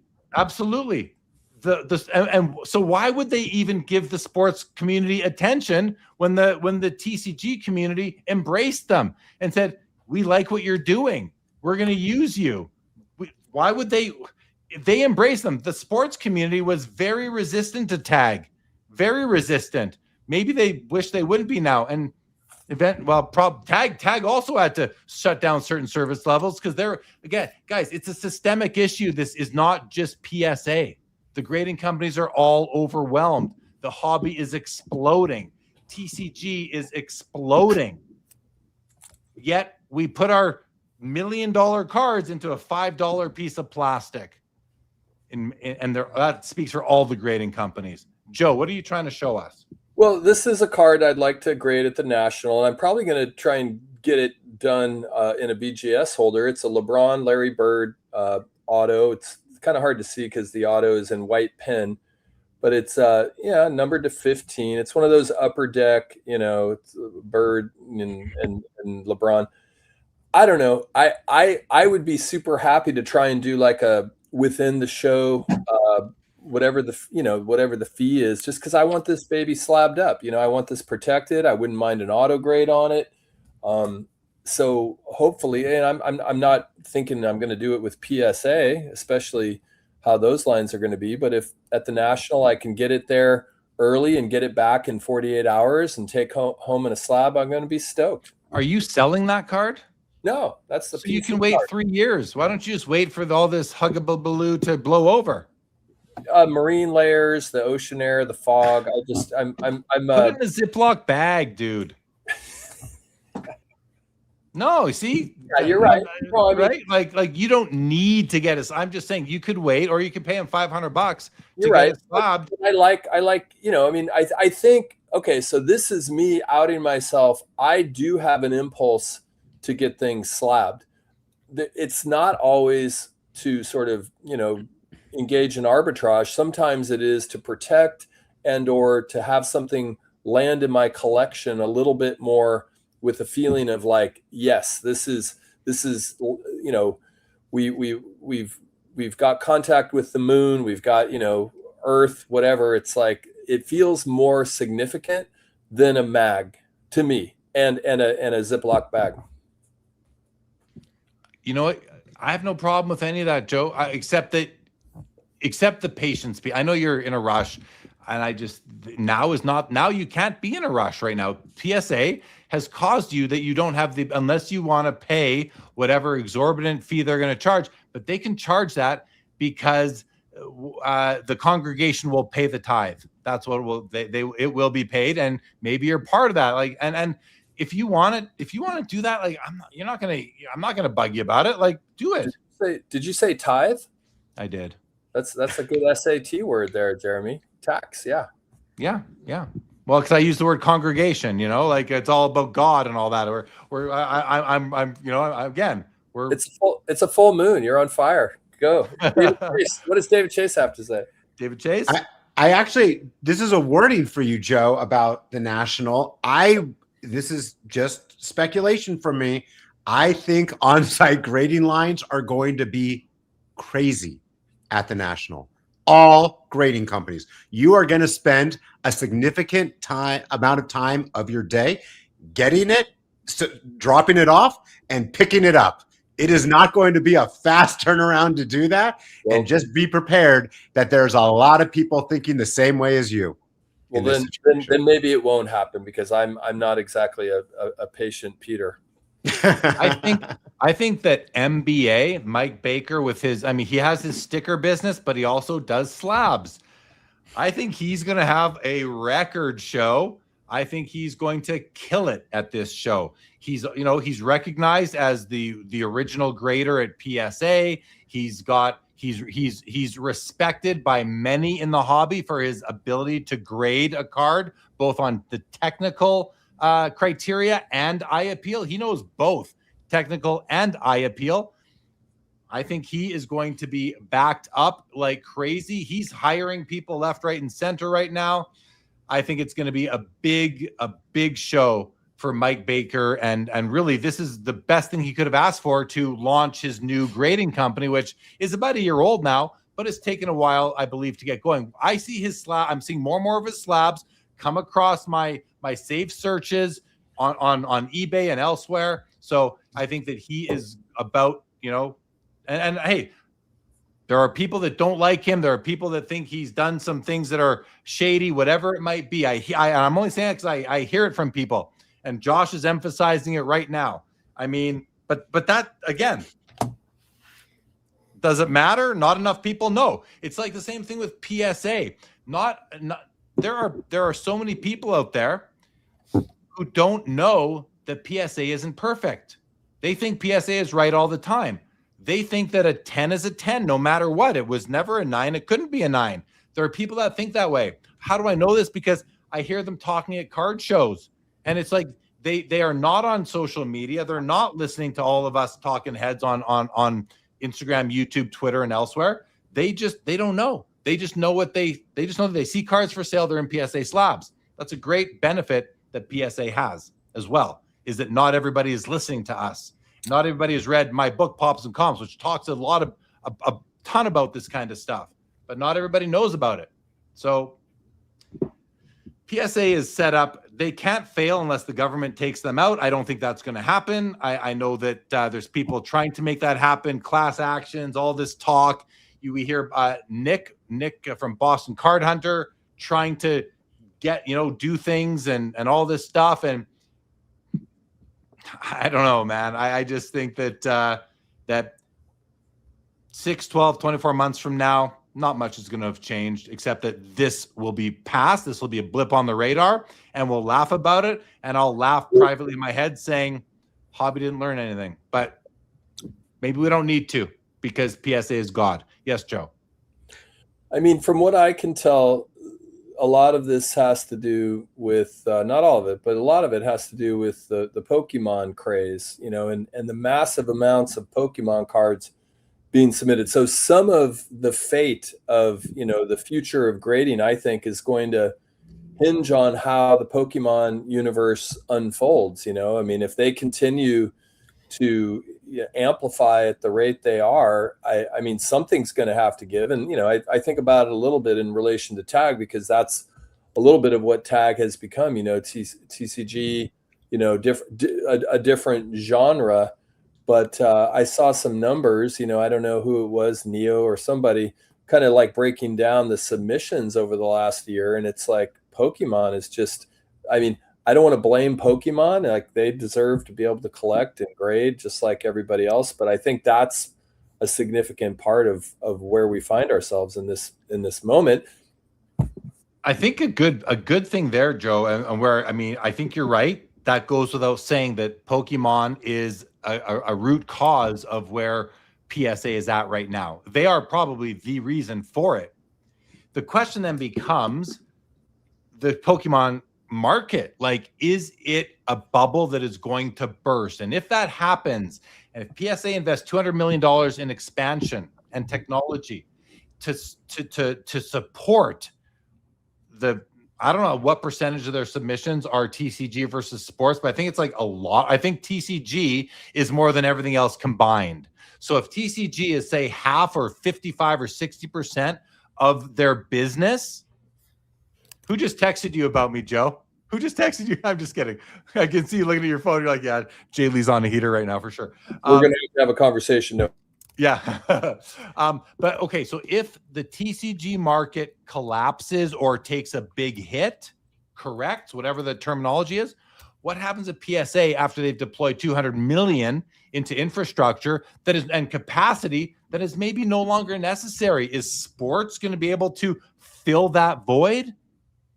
I don't know. Like, I don't know TCG enough to understand what could happen. Josh, do you have any thoughts? Yeah, in April, PSA graded 1.52 million TCG cards. They graded 690,000 sports cards.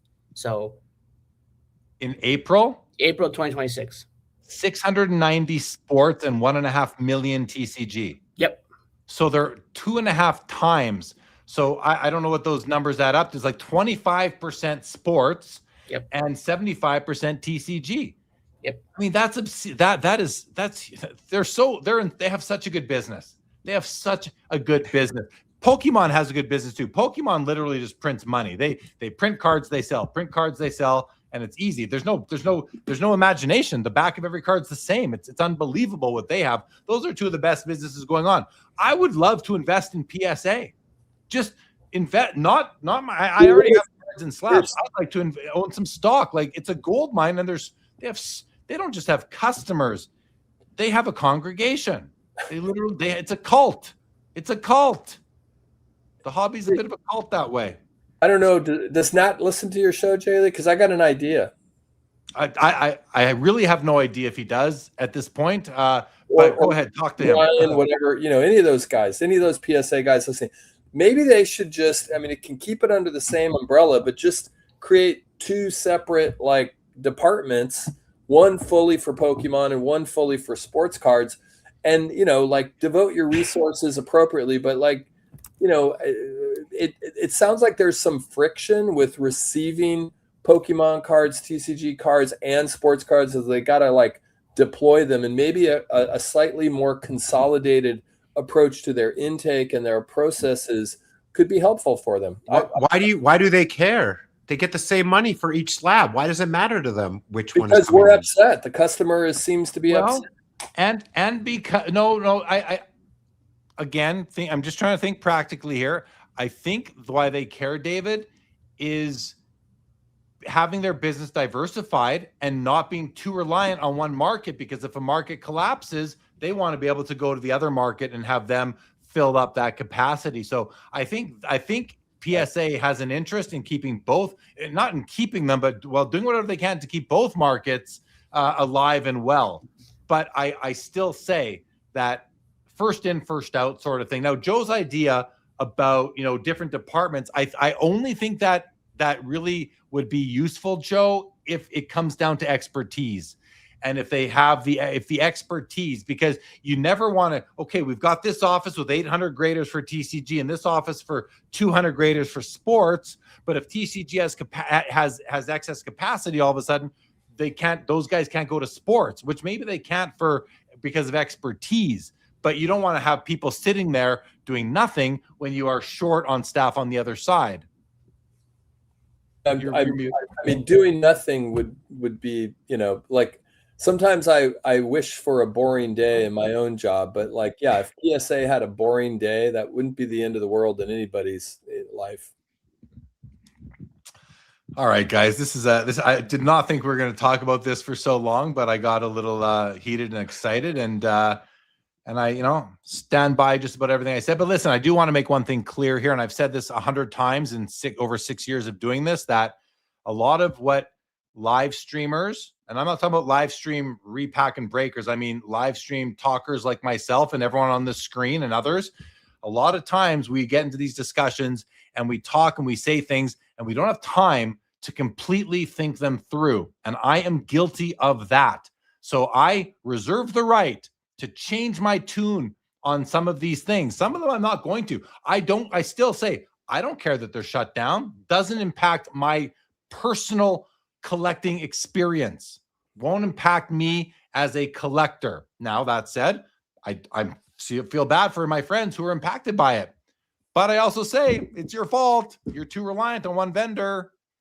And that is something they teach you in business school early on. And if not, it's something I think that it should almost be instinctual in this world for people. But okay. There's another topic that I wanted to talk about, guys. I know we're 3 hours in, but we have a whole brand new topic to talk about. And there's been no tease of this, maybe a small tease, but no information on it. This is brand new to Joe and Josh. I think David Chase has an idea about what this topic is. Mikey says, talk about Pokemon's J-League. I can't. I'm hearing a lot of people saying that Pokemon isn't going anywhere. I believe that. I don't think it's going anywhere, but you just never know. Listen, maybe it's 50 years, but yeah, I hope Pokemon goes nowhere. Again, I don't care. It doesn't impact me. I was at a show. I was actually at a local show today. It was a gaming show. So it was a lot of game cartridges and comic books. And there was a lot of Pokemon paraphernalia and a few vendors with cards there. This is at the same place that has the local monthly card show where you can walk right in like it's nobody's business. There's nobody there. There's people there, but you can walk right in. At this thing, the community center was lined up through the whole community center, out the door, through the parking lot. The overflow parking lot was full. I've never seen that place as full. They had both curling skating rinks filled. I go to the card show. Sometimes it's in the freaking hallway. Never mind in a separate room. It's not even close how big the whole gaming world is compared to sports cards. So, okay, new topic here. New topic. So, guys, here's something that happened. I was covering the weekly Fanatics Collect auction last weekend, and there was a card that I loved in the auction. I didn't buy it, didn't bid on it. The buyer reached out to me. Okay, the buyer reaches out to me by email just the other day. Let me see. He reaches out to me on Tuesday, 2 days after the auction, and starts off with saying, I bought the card. So I'm going to share the card with you guys here. First off, I know, David, you've been waiting to see this. So let me just set up my screen here really quickly, guys, and I will show you the card. By the way, this is a dream card for me. This is I think this card is amazing. Here it is. Here's the card. It is a 2011 playoff Prime Cuts Timeline Trios Prime Jackie Robinson triple patch 1 of 1 game used jersey pieces with really interesting patches, including like an eyelet for like a lace to go through, or a button was there, a buttonhole, something like that. Let me make it bigger for people who are watching. This is a absolutely beautiful Jackie Robinson game used memorabilia card from 2011. I guess the only knock against it is the lack of license, but in this case, it's a beautiful picture of Jackie. It's a very classy looking design, and those memorabilia pieces are freaking unbelievable. I love this card. Let's go through the panel first and get your thoughts on the card. We'll go from top to bottom here. David Chase, what are your thoughts on this Jackie Robinson 1-of-1 card that sold for $9,900 on Fanatics last Sunday? It's an incredible card. Anybody that's looking for these kind of relic cards, this has to be a grail. And with one of the most iconic people and game used, wow. I get it, why somebody fell in love with that card. How about you, Josh? What do you think of this? You're muted. What do you think of the card? That's a cool card. 9,000 is too high. Okay. Why? What is the right price then? It's 9,900. What's the right price? And why is it too high? I mean, I have never seen a card with this type of Jackie Robinson game used memorabilia in it. Why is $9,900 too high when a Wembanyama simple black card just sold for $5 million? Why is 9,900 too high? Well, I mean, both can be overpriced, but I think that's too high because I think there are several Robinson jerseys that these companies own, and I think between 2005 and 2012, there's over 100 different Robinson jersey cards. So I think 9,000 for, I mean, it's a 1-of-1, but there's still like a bunch of other ones available. So I just think labeling it a 1-of-1 increases the price, but I just think it's a cool card. Now, I'm not slamming the card at all. I think it's awesome. I think 9,000 is too high. What do you think what's the right price? Between 4,000 and 5,000. Okay, Joe, what do you think? Well, it's a beautiful card. I love mem that's clearly used, and in this case, like there's a little, you can see some infield dirt on a few portions of the swatches there. I also can't quite make out the foil. It looks to be like it might be sort of like a deep platinum blue purple going on, which is very attractive to me. That would probably play into my valuation of the card, how aesthetically appealing the 1-of-1 version is. And I think it looks great slabbed up, by the way, apropos of our previous conversation. I think it's nice. It's nice and tidy in that holder. And I do think that, I'm not saying this just to pump you up, Jay Lee. I do think that there is some opportunity in some of these, mid 2000s, early 2000s, early 2010s mem cards, because a lot of it's undiscovered and a lot of it are brands that were maybe not quite as known at the time they were being released, and maybe don't enjoy quite the same power or status as the National Treasures or the Flawless. But over time, they may very well find themselves in that league, especially National Treasures being more maybe a basketball realm.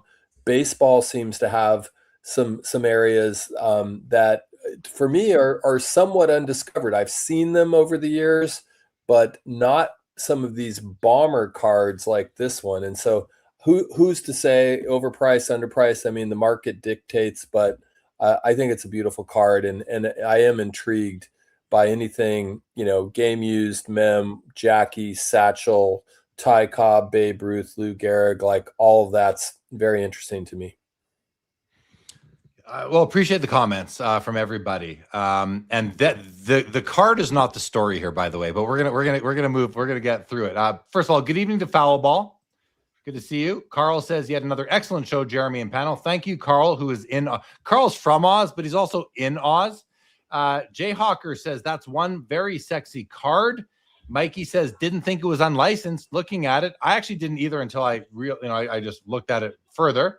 Skeppy says, I have so many insights for you on this, Jeremy. Josh, 9K is ridiculously too low. So there's the other side of the opinion.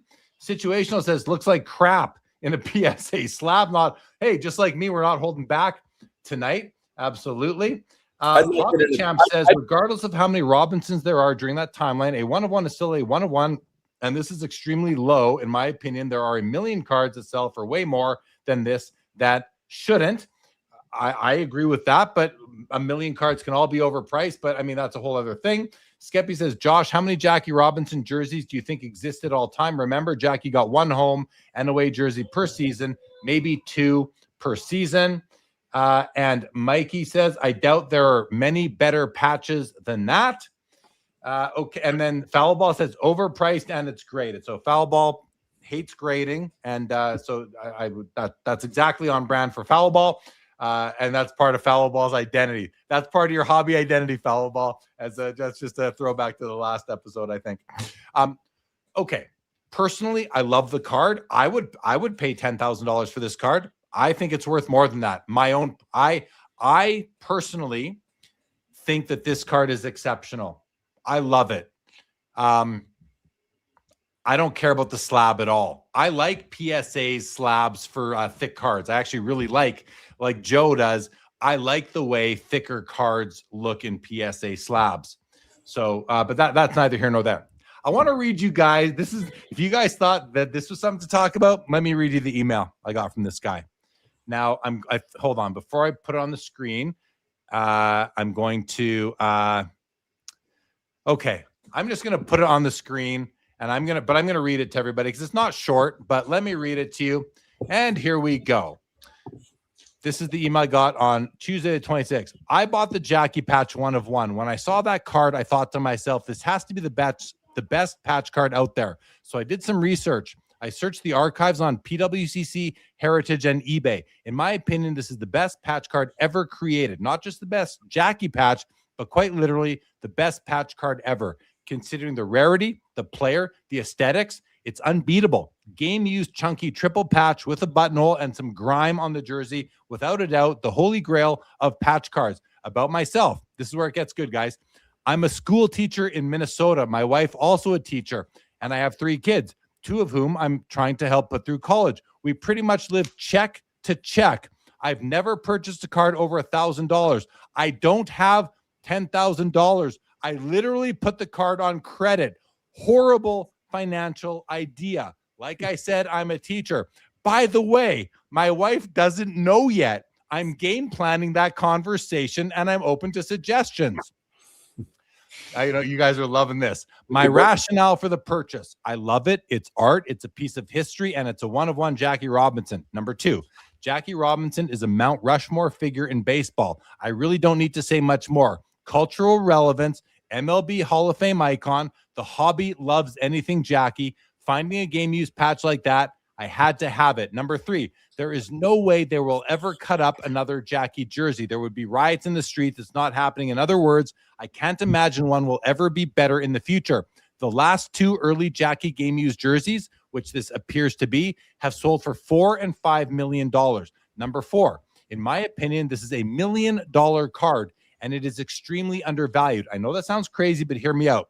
Take a look at some modern 1-of-1 prices, mostly Logo Man and Superfractors. I like those cards, but there are typically several Logo Man players for a player, and let's face it, the Superfractor card is usually the exact card as the base with a fancy border and a 1-of-1 stamp on it. Luka, Kobe, Wemby, Curry, Trout, Judge, Giannis, LeBron, Ohtani all have $1 million plus cards. There's probably at least a dozen other modern day cards with sales in the $500,000 range. PMGs or other 1-of-1 cards. It's manufactured rarity, which is fine, but it's not truly a rare piece. Game-used chunks of Jackie Robinson early jersey, rare. I know you made a big swing with your Shoeless Joe card. Great card, by the way. I doubt you regret it. When I saw this Jackie, I knew I had to have it. True story. My absolute max was $10,000. That's my credit limit. I wouldn't have been able to keep bidding. It ended at $9,900 with the juice. I honestly wouldn't sell that card for anything less than $100,000. Maybe I'm crazy. I'm putting together most of my remaining cards and shipping them off to PWCC. I think he means Fanatic Collect, by the way. PWCC doesn't exist anymore.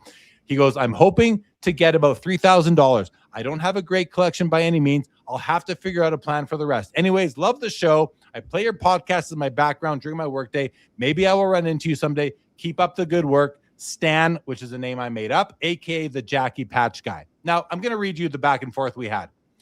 I wrote, hey, Stan, glad you reached out. You know I love that card because I talked about it on the show. I agree with 1, 2, and 3 above. As for it being $1 million card, not so sure, but I think 10,000 is not overpriced. And if I owned it, I also wouldn't sell it for less than 100 grand, which is true. I wouldn't. I would just keep it. Can I share your story on Sports Cards Live without sharing your name? People might criticize the debt strategy, so be aware, but I think it makes for a good story to tell. Let me know what you think. Thanks for reaching out. He goes, I literally just got watching to your wrap-up party of the premiere with Adam, the 27 guy. Great insights, blah, blah, blah. Now, I realize that I'm biased, but honestly, 100% honest, maybe there were 10 to 12 cards in the entire premiere auction that I take over my Jackie. Damn, that feels good to say. Feel free to share my story. I don't care if you use my name or an alias of an alias of a guy named Stan. You're right. I'm probably going to catch some grief for my financial decisions, and rightfully so. Like I said, this was a horrible financial idea, and he's got that bolded for those of you listening. But I don't have any regrets, not yet. Anyways, some good news. I've sold about $1,500 worth of inventory so far. Only $8,500 to go. Thanks. I wrote there are probably 10 to 12 in that premiere I prefer over your Jackie. And then he writes back last time. He says, I went back and looked. There's 2 cards I might take over the Jackie. Kobe Exquisite and Griffey Mantle Dual Auto. Find me a more visually appealing, rare, and historically significant card. It doesn't exist. The card has chunks of early Jackie. There should be a Netflix documentary about this card.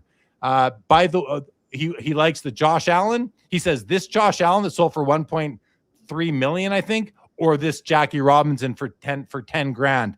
I mean, I prefer the Jackie Robinson head and shoulders above for 10 grand than I do the Josh Allen Shield for 1.3 million. So that is the end of the exchange. Obviously, the card is awesome. We all have differing thoughts on what it's worth. That is fine. The story here is a guy goes and spends 10 grand on his credit card, can't afford it, and hasn't told his wife. And I just thought that would be really interesting for the panel and for the chat. Guys, let's go around the horn with our initial thoughts. And I could see out of my peripheral all the comments coming in. Let's go around the horn with our thoughts on the situation. We'll start with you, David Chase. Man, I really respect this guy's passion. That's one thing for sure, right? And his love for this card. And I'll tell you, there's parts of the story that reminds me of myself, and there's parts that do not. All right. I fell in love with that 48 leaf Jackie in a 1, where it was on my mind the way that this gentleman had the card. The difference is I had ways to get the money, but my wife would not have understood this card. But before the auction, way before the auction, I had to sell her on it. I had to show her my passion. And trust me, she thought it was crazy. But when I literally explained how important this version of a card is and sat her down, and I've made fun of myself saying like I pretty much gave a PowerPoint presentation, and she knows nothing about cards, but she like after me talking about it over and over again, she said, I get it.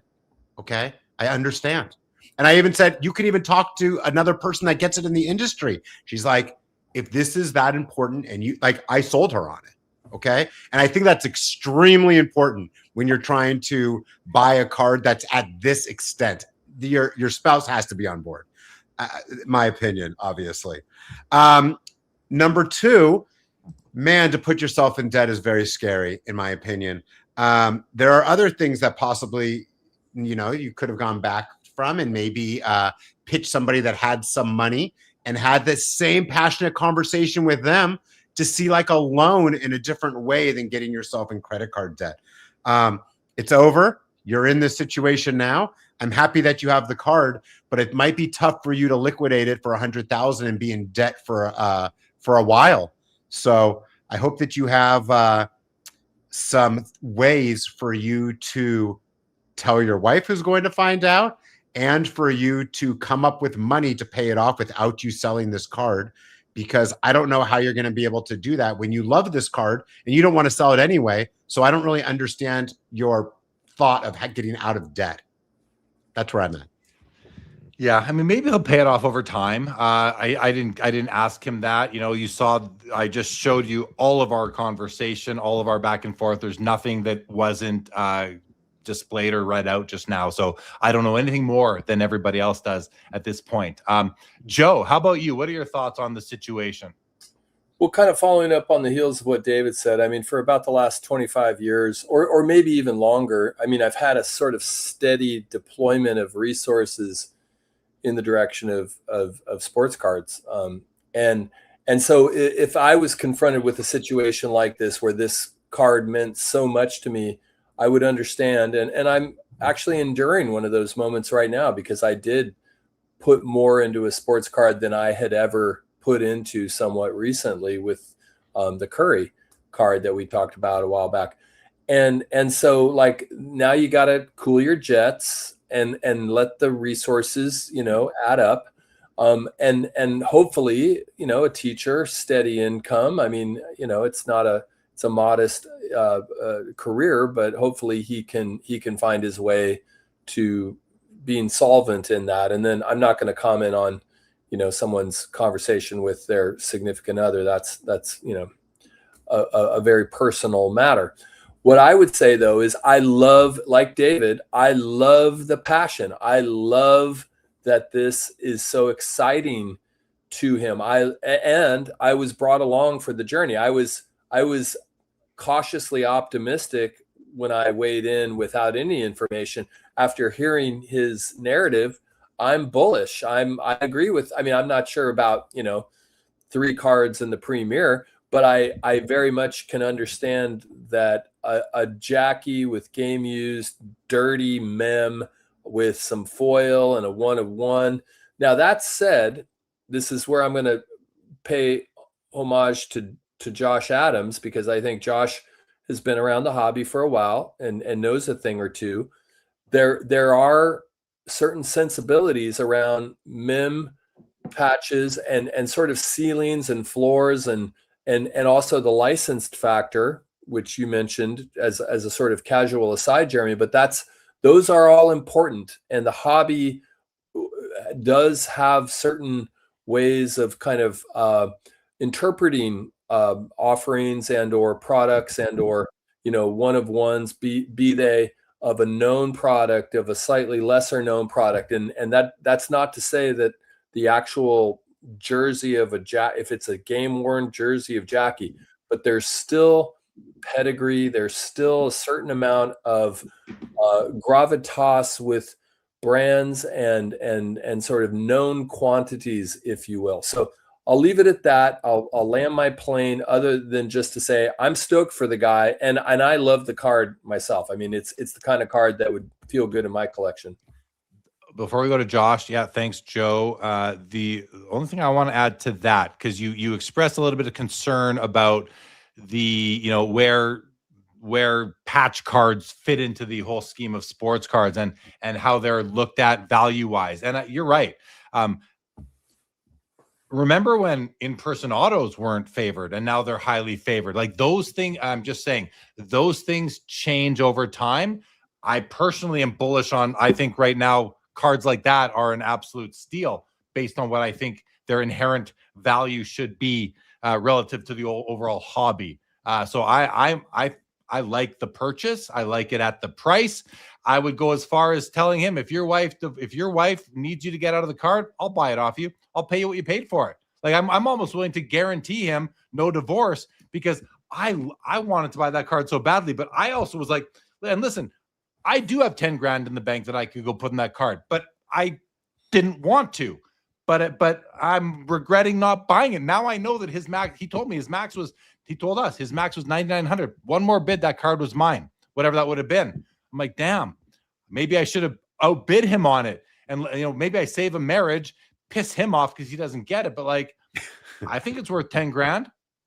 I think that card's worth 10 grand, knowing what I paid for other cards like it. To me, let me rephrase.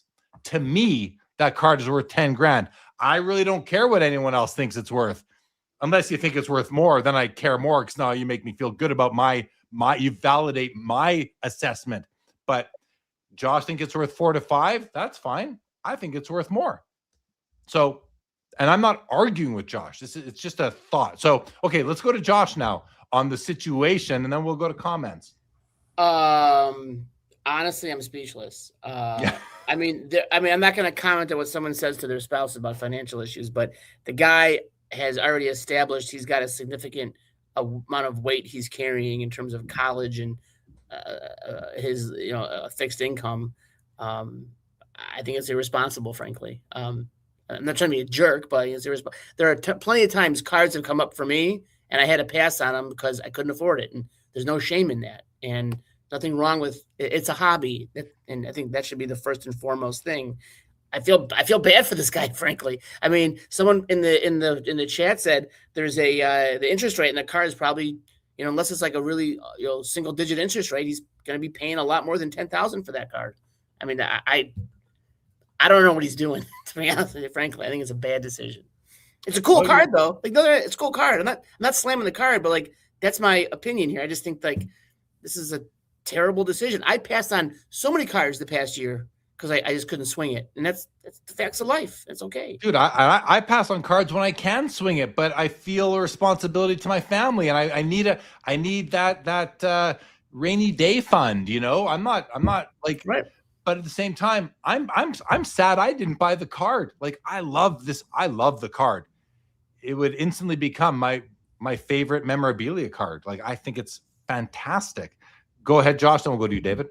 Upstate has a great.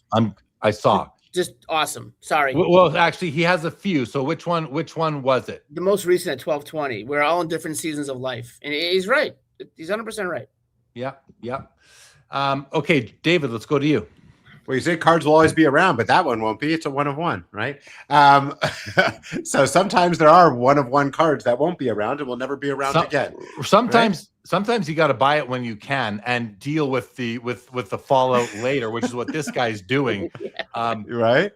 Okay, David. Yeah, but the one thing that interested me, Josh, when you said this, and it was kind of like a funny comment that you said it, but it just was telling to me because you're the one, you own an auction house. And you mentioned that you thought that this was overpriced. And I would feel like many times owners of auction houses would always say the price is actually what two people are willing to pay, right? Like auction houses, I feel like would use that in their pitches many times even, right? And I'm just wondering, even though this was at an auction, what's your thought on why something like that would be overpaying as an auction on a one of one card? What's your thought there? Well, I mean, so it's a one of one because someone put a stamp on it, right? I mean, there's many other, not many. There are other Robinson jersey cards. Not that look like that though. I mean, that look like that one. Right, it's a very unique one. The buttonhole's cool, right? Like as a collector, that's awesome stuff. But I mean, I'll give that Josh Allen in the same auction went for what, $3 million? 1.3. Oh, okay. 1.3. It's crazy. It's crazy money. People get swept up. And sometimes, there's hype around certain players, hype around certain cards, and one of ones are the hottest thing now. And I think people get swept up in that. And I think that's what happened here for this gentleman. And I think there's getting swept up, and then there's planning for the night of the auction and knowing your maximum and that being it. Like, I think he was swept up by the card. He fell in love with the card and the story that he was able to conjure up for the card, and like I'm serious when I say like I'll take him out of the card if he like Stan, and I do. He, by the way, he, as you saw and heard, he gave me permission to use his real name. I overrode that and decided I didn't want to do that. I don't want to bring this guy anything. I even deleted his email. People don't need to know who this guy is unless he goes public himself. So to you, Stan, I made that decision. I don't want to use your real name, but I thank you for giving me permission to had I chosen to. But when I bought my Joe Jackson, I had 2 people right away email me and say, if you ever sell that, I'll give you what you paid for it. That was great to know. That validated my, and then I had another guy come in, well, it was through a third-party broker, and make me an offer well more than, not enough, but well more than what I paid for the card. Made me feel pretty good. I'm kind of want to do the same thing for this guy and say, bro, I might need to, I will buy that card off you for $9,900 US, I'm not going to cut you a check right away. I might want to like put it on layaway, but you can tell your wife that you can resell that for $9,900. I will buy that card off you for $9,900. I just, maybe I'll send you $2,000 a month for 5 months sort of thing. Like that's the way I would do it, but I will buy that card. So I like that card that much. I think it is, I agree with him on so many of the points that he made about it. Not all of them, but so many of them. I love it. Okay, let's go to comments because there are lots of them. Okay. Couple from the last topic. And Dave Snyder, if you're still there, I have your comments start, your especially your super chats. But from the last discussion, I'll just touch on a couple there. Double D Dylan, what's up, my brother? Says the pause does nothing to the hobby or pricing on cards, in my opinion. I'm with you. MG says lost in this discussion, the PSA, is how it affects the TCG market. Great question. They're probably hurt more than sports cards is. Mike Glenn says people have hated on PSA forever, but secretly still send them their stuff. All right. Okay, now on to this topic at hand. Yankees fan says best email ever. Hobby Champs says, hey man, you got to do what you got to do. Dylan says, hey, you don't get rich by saving money or not taking chances. Skeppy says this is not a real email. I mean, it is. Maybe it isn't. I mean, it could be all be a hoax, but it was a real email in my inbox. Show Madman says, dude better start setting up camp on the couch. Situational says, yowzers, those betting app ads are getting even teachers to gamble. Well, it's not much of a gamble, but not Yelia says it's not $1 million card. Hobby Champ says, is any card $1 million card? James Wynn says $10,000 credit limit. Let's go. Rock Latex says maybe Josh knows a good divorce lawyer for this guy. Situational says this has to be a troll email. Mont Saint says his wife will divorce him. Rippin' in the Park says what a saga. Skeppy says the teacher that doesn't buy cards over $1,000 sure seems to know a lot about cards valued higher than $1,000. I don't know who he's referring to there. The email. The guy who wrote the email. Oh, fair. Okay. Area 51. Thank you, by the way, Area 51, for the super chat. Says the biggest threat to the hobby is not the shutting down of PSA, but the shutdown of the Strait of Hormuz. The real economy doesn't run on slabs. Yeah, good point. That is a bigger deal, I would say. James Wynn says, don't worry, he will get $200 in credit card reward points. That's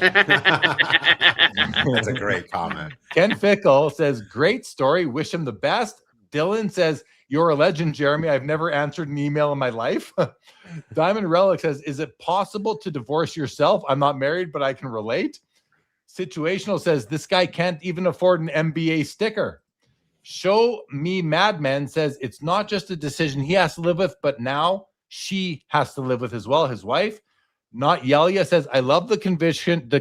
I love the conviction in the card. Sometimes you need to believe in a card more than your wallet can. I've done that before. Yankees fan says, I think Stan, the teacher, is a baller. He's like throwing him kudos. Gold Hour says, divorces happen over sports card spending. Absolutely, they do. Yankees fan says he is already selling off cards he owns and doesn't love as much. Yeah, hopefully he can keep doing that. Upstate says things come and go and change. Yep. He also says, what's up, everyone? Best show in all of sports cards. Thank you, Upstate. Show Me Madman says, you said it, Joe. It's a hobby. Gold Hour here says he might have gotten a better deal on the Jackie if it wasn't in a PSA slab. I mean, it's only graded a PSA 6. I think Gold Hour is probably right. I think any PSA slab probably helps this card. I think it does. But anyone have any thoughts on that? Joe, David, Josh, any thoughts on does it being in a PSA slab help? It's a 6. Does that help the card? Like 6s often don't help cards unless they're from the 40s. What do you think, guys? Josh? I have a question. I never understood why people grade 1 of 1 cards. Like, who cares? There's only one out there. Okay, so let me give you a scenario. Let's say you've got a card collection. You collect Jackie Robinson patch cards, and they're all, some are out of 99, some aren't numbered, some are out of 10. They're all graded. You can have one that's not graded. You're going to keep, let's say you got your 48 Leaf set, Josh. Okay, there's no 1-on-1s in that, so not a good example. But let's say you collect a player and all of his cards are graded, but you get some 1-of-1s. You're going to not grade them because they're 1-of-1s? Yeah. Don't you want Okay, you would. Most people want the uniformity. I think most people would want them all graded. Where you have one that sticks out like a sore thumb. Like I would grade my 1-on-1 cards. Okay. To me, the argument, it's like, why would you grade a 1-1 card? There's lots of reasons why. Just like there's reasons not to. Some 1-on-1 cards probably don't need to be graded, but I totally get it. But anyway, that's not the question. Is does the fact that it's in a slab help the price? In our opinion, Joe is saying yes. He's nodding yes. Of course, yeah. I mean, I would say that it doesn't even matter what the grade is. The fact that it's just in a PSA slab is going to help it out. I think so too. I think so too. Upstate says sick card. Hobby Champ says I disagree so hard. Simply knowing the sheer amount of cards that outsell this by a huge margin just makes the take that it's not worth what he paid seem ridiculous. Ken Fickle says compared to this new junk wax era, it's a great deal. Upstate says best thing to do is search the set and settle for different players. Foulball says he needs to divorce the hobby. Card Fuchsia says he will be fine, better than overreaching for a vehicle. I mean, yeah. Okay, let's see a few now. There a few more newer comments that have come in. Jim Define says a better offer would be to buy it for what you paid plus a small finder's fee. Skeppy says I would highly advise not paying him directly for that card. If you're going to buy it, he needs to go through a third party. Oh, I'm not buying the card. I'm not taking any risk on buying the card, Skeppy. Thank you for the advice. Jim Define says, how is it worth 10K without an NBA sticker? Dylan says being a PSA 6 helped him, in my opinion. Who did it help, Dylan? The seller or the buyer? Or does it help both, knowing now that it's in that? It is the PSA guarantee that helps, maybe. Mark James says, I want a 1-on-1 grader for authenticity. Hobby Champ says the same logic can be used in support of grading it, because what does the grade actually matter? Right. I think it's the slab that helps it more than the number on the grade. I think it's the PSA brand that helps the card more than anything else. And that's just where the hobby is at right now. Sabbath says, by the way, welcome Sabbath, says graded for protection, authenticity, resale, aesthetic matching to the rest of collection. Oh, I have no issues grading 1-on-1s personally. So I'm with you, Sabbath. Show Me Madman says, is Josh the only one viewing this from outside the hobbyist's perspective? No, Josh just has his way of thinking. We know that by now, guys. Foulball says, all my collection is ungraded, so I should stick with that. A slab would not fit in. Very fair, Foulball. Okay, Rock Latex, good answer, Jay Lee. Yes, uniformity of the slab for collection. That's my reasoning for me and my collection. Jesse says, it's the only reason I had my best card PSA slab value, even though it came back as a 6 as well. Okay, and Skeppy says, grading 1-on-1 is still an assessment of the condition of the card. Sure. Okay, David, yes.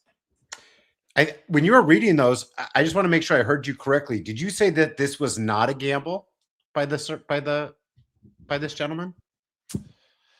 Oh, I don't remember the comment, man. Can you? No, but I think that you were saying that you didn't view him as gambling when you bought this card. Do you agree with that?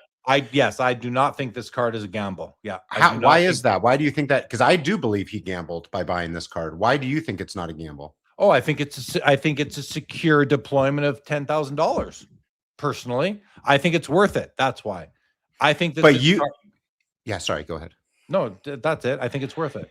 So, but I mean, I know, and now that we know that you'll pay for it, I agree. It's not a gamble anymore because he has you as a backup. But before he had you as a backup, I think it's a huge gamble for him. He didn't know that he could sell this card for something over what he's paying for it, and he's putting himself in debt to be able to buy it. How is that not gambling in your mind?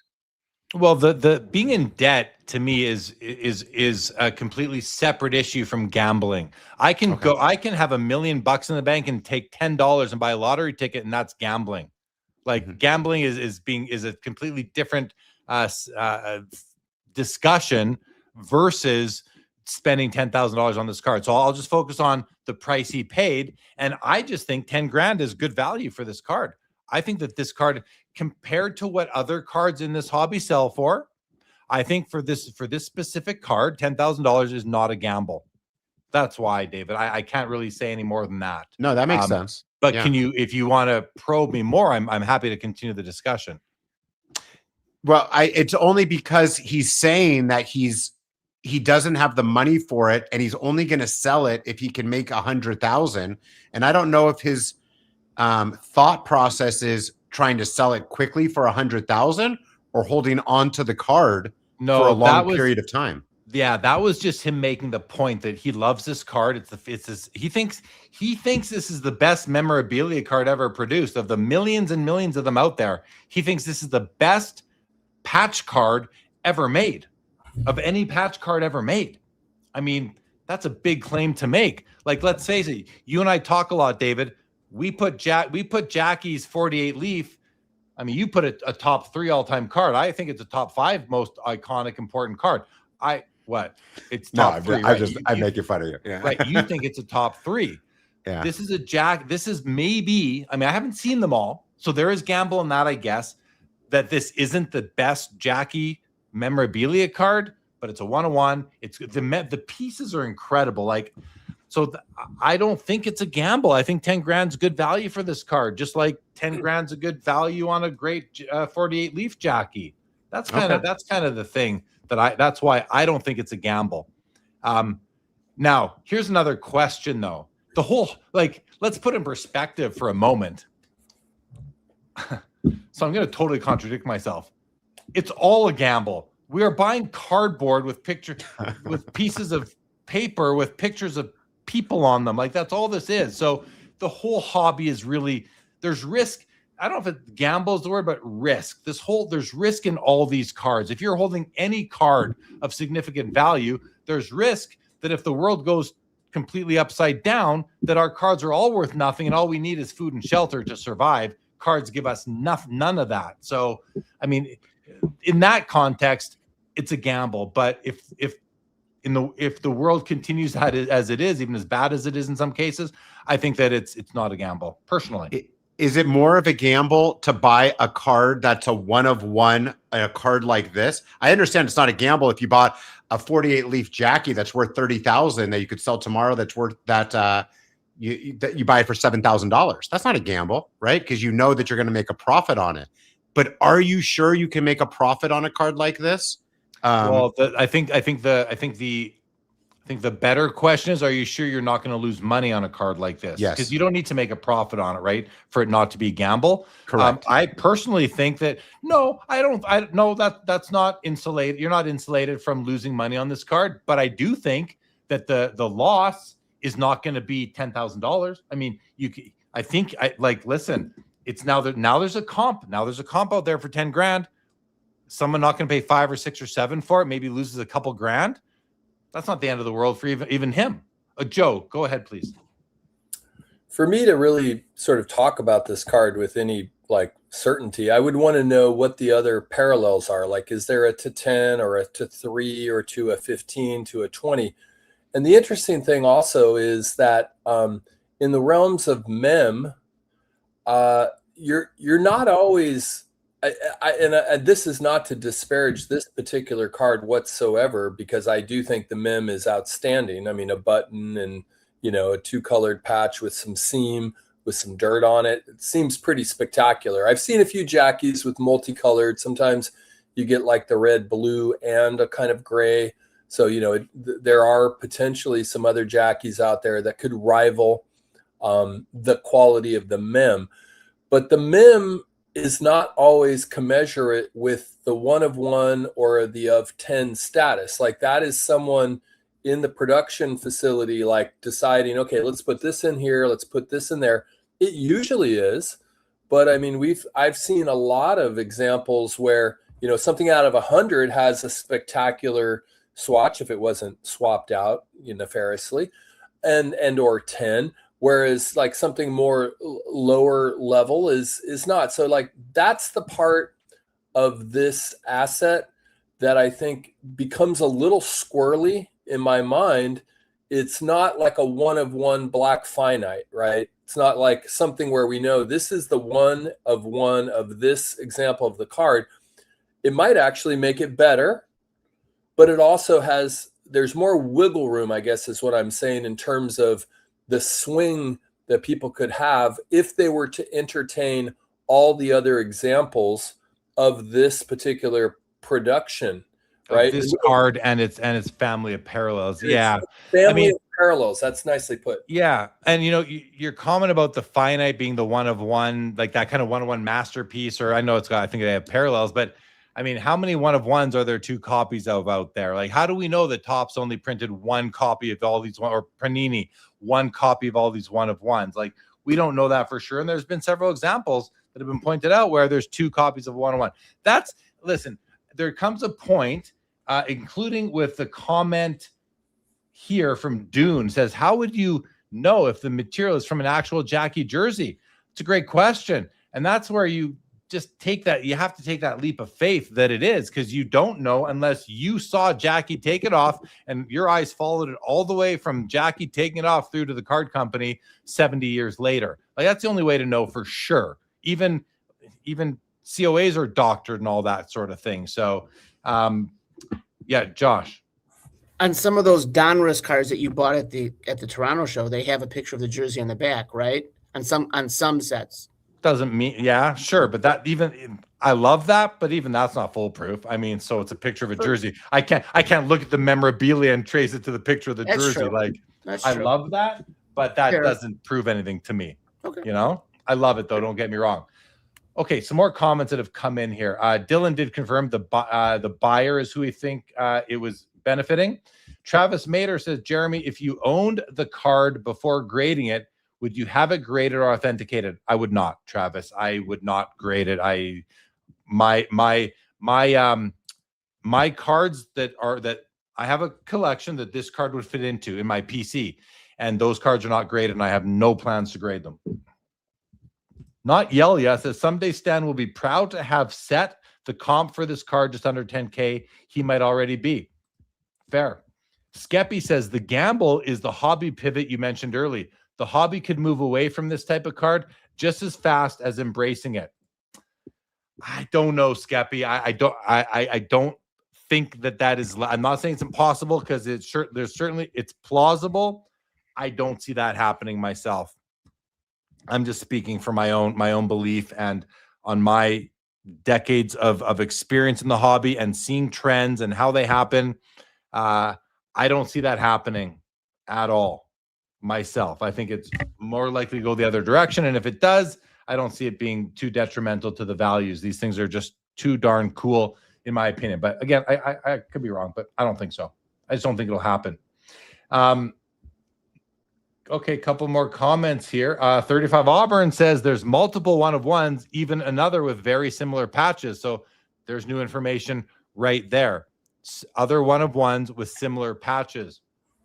So maybe it's not truly a one of one. I do not know that. Show Me Madman says, just to be clear, I was applauding Josh's view, seemed to be the only one analyzing it from a common sense view and the potential real life implications given the real life circumstances Stan laid out. Yeah, I mean, that's fair. Show Me Madman.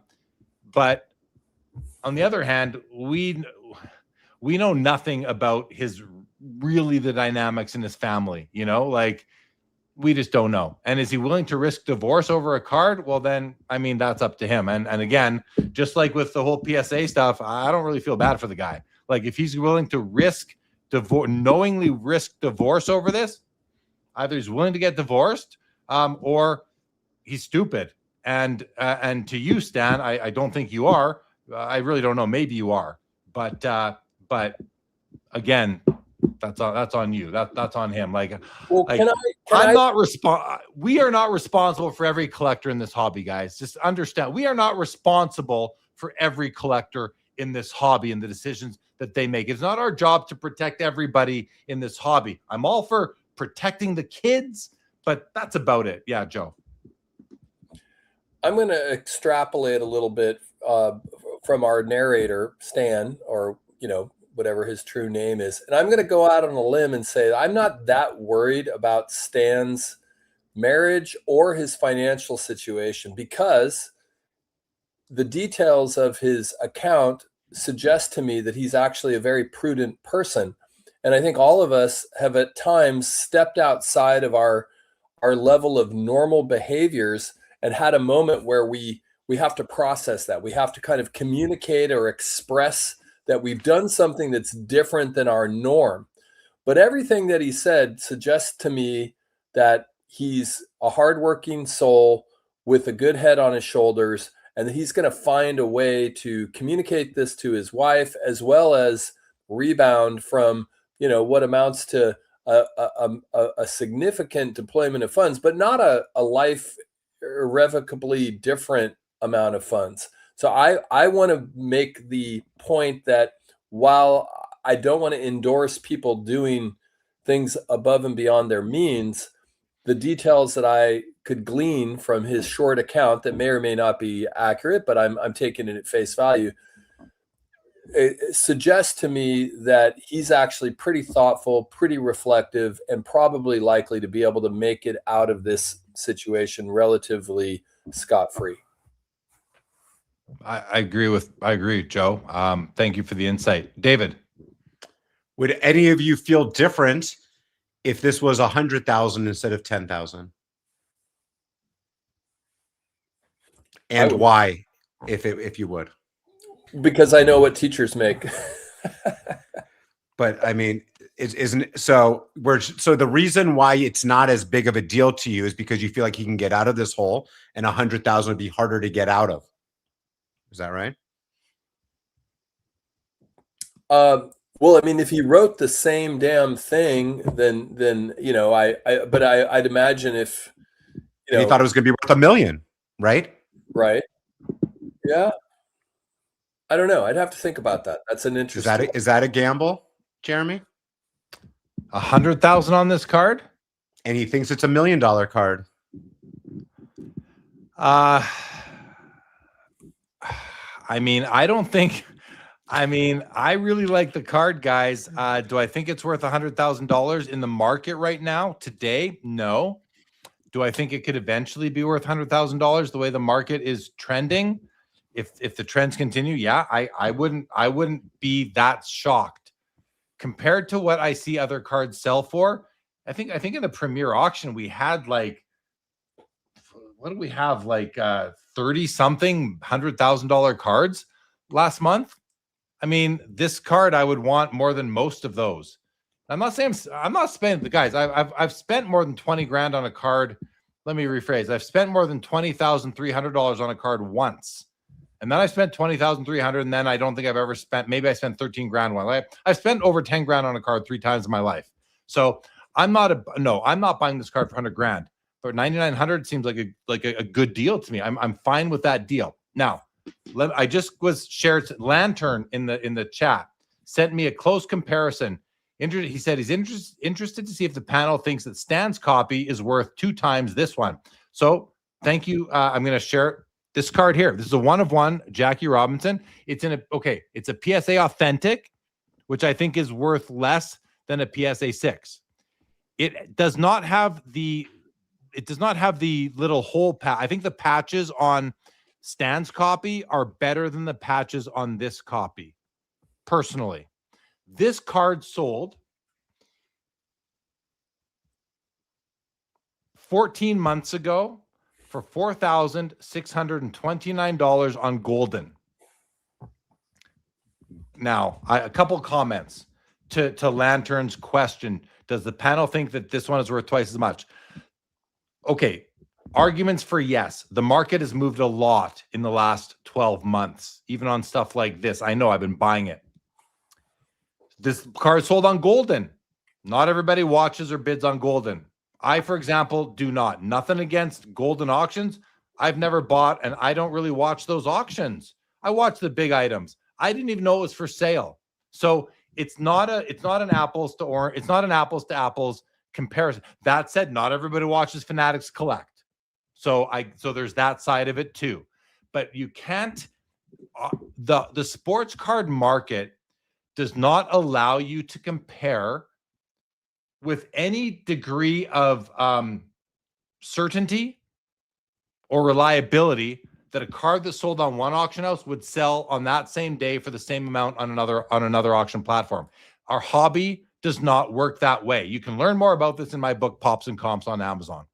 If you want a little plug there, because it explains these things that a lot of people don't understand or realize, or just are not sophisticated enough, or just haven't thought yet to think that, not all comps are created equal. Not all comps mean the same thing. You have to consider the auction house. So listen, again, that's just one more nuance in comparing this Stan's Jackie sale for $9,900 to the one on Golden.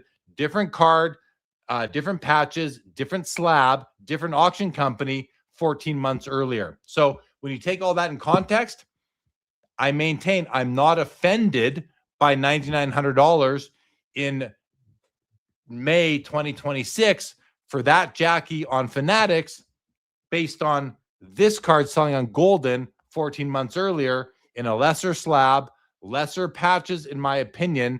And again, when the market was different. So great. I thank you, Turner, by the way, for sending me that. That's really good information to add to the discussion. So with that said, I turn it over to the other guys on the panel for you to chime in on that. And I'll show you the card again, just so you can all sort of see it. Again, this card sold for $4,600 in March of 2025 on Golden Auctions. It's very nice. I love it too. Don't get me wrong. I'll buy that for $5,000. Like, would I buy it for 10? No, I would pay 10 for that. I would not pay 10 for this. Okay, David, what do you if you don't think anything, that's fine. I'll go to more comments because we have more. Yeah, no, I understand how the price gets there. For me, which I think, you're concentrating on the card and the price of it. And for me, I just keep going back to a little bit of irresponsibility, which I know that I know you don't feel the same way, but I'm dealing with people's debt all the time. I'm a mortgage broker, right? And I'm trying to help. Oh, what happened to David? People get it. So that's what I'm concentrating on, is how it, right? But I get it. It's a great card and it's probably worth more than that. And he's going to probably be fine in that way. I'm just thinking if he keeps the card and has a hard time paying the bills, I'm looking at more in that version of it, I feel kind of bad for his family. Yeah. But at the same time, he'll get over it. There's different threads going on in this whole, right? Yeah. Remember, when I introduced the topic tonight, I mean, we had a good 15 minutes before I even read the email, right? There's the card, and then there's the financial decisions that Stan made to acquire the card, and that's different. Like, we can judge the card and we can judge Stan. There are two different things there. Joe, I like the second card. It's a 1 of 1 as well. Yeah, it's the same product. It's the same. Yeah. It's from the same product. Yeah. What I like about it is the patch window saying Brooklyn and kind of the artistry of that. I don't actually even recall what the original patch windows were. Could you show the first one? Yeah. What is that even? Are those just rectangles? Just 3 patches. It's just like any patch card. It's just 3 patches. So, I get a little idiosyncratic with my MM cards, and I like patch windows that have a little more going on with them. And so, like, I know the relics are the important thing, and those jerseys. I'm not saying that the jerseys are ultimately better, but aesthetically, I really like the Brooklyn thing. And I think in the same way that it's a cool score for him to get the 1 of 1 that at 10K, that 5K card. I think that's a pretty nice one too. In fact, I might actually prefer that second one at that price. Okay, well, I do too. Oh, sorry, you prefer the cheaper card? I might. Oh, yeah. I have to see them in hand, but the Brooklyn patch windows make a difference to me because I think they add something to the aesthetic of the card. I'm usually not a fan of patch windows being in the shape of letters. There is Fabrics of the Game. I like these. I've picked up a couple of those lately, but I personally prefer that one. A couple more comments here now. Not Yelia says, I don't know Stan's hobby experience, but I wonder how he would feel if he discovered a better patch card in the future selling for $4 to $5K. Would it change his belief in the 1 of 1? I think he'd probably be concerned. Personally, not Yelia, but I don't know for sure. Skeppy says, do you have as much confidence in Panini for game use versus Upper Deck as an example? Sure. I mean, again, it's a leap of faith that we have to take, I think. Same thing with even autographs. I mean, who knows if players, like, look at the Luka autos, everyone thinks this is mom. I mean, it's in the back of my mind for sure. Yankees fan says, how many bidders were on this card? I don't think Fanatics tells you that, but there were 33 bids on the card. Foul Ball says, if you have to use a credit card, you can't afford it. Yeah, but still doesn't mean you can't buy it. Credit cards are there for people to extend themselves. Affording it and buying it are two different things. He doesn't need to afford it to buy it. Obviously, credit cards allow for that. I'm not saying go run up your credit card on your credit card on sports cards. I'm not saying that at all, but that's his decision. Jim Define says, is everyone okay with destroying full historical items to put patches in cards, or should history be better preserved than that? It's a huge question. It's a whole different question. Jim Define, maybe we will talk about that one on the Hangover.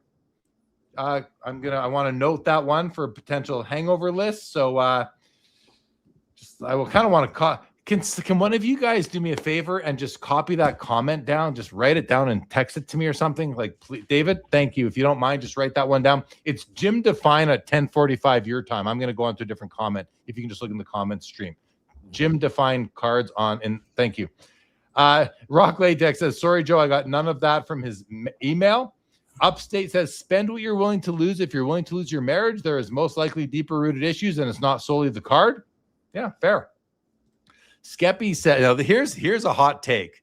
Skeppy says, and the one thing I'll say, Skeppy, is that you don't know. You're saying this like it's fact. You don't know, Skeppy. I mean, it's plausible that what you're saying is not true. So I think you got to temper the comment a little bit. But Skeppy says that he says factually, this is not Skeppy's opinion. This is he's presenting this comment to us as a fact. He says the email was sent to pump up jersey cards. It was a manipulation play. Read it again later after this discussion. I saw it the instant you displayed and read it. So Skeppy is saying that the guy it's purely market manipulation. And he was not believing what he told us. I don't think Skeppy is right. I don't see it that way. I could easily be wrong. Yankees fan says we don't know enough, or should we judge? Maybe the credit card offers 0% for a while. Maybe he does get rewards. He is selling his other cards off too. He has one expert, and others I'm sure would buy it. Fair. Situational says yes, worth double that 14-month-old comp of a different version.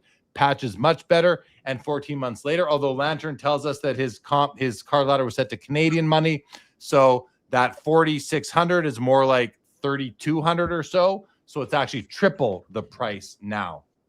Rock Latex says Josh doesn't have much of a poker face. You've noticed that too. Hey, Rock Latex? No, he does not have much of a poker face. Area 51 says most people fear being shill bid, so they wait until the last second to put their max bid in, but sometimes you miss it. You miss the end, it goes for less than what you would have paid. That obviously that's a good point, Area, and that does happen. He says, has shill bidding suppressed prices now? We'll talk too much there for right now. Area 51. We're already an hour over the end of the show. Okay, that's it, guys. That's it.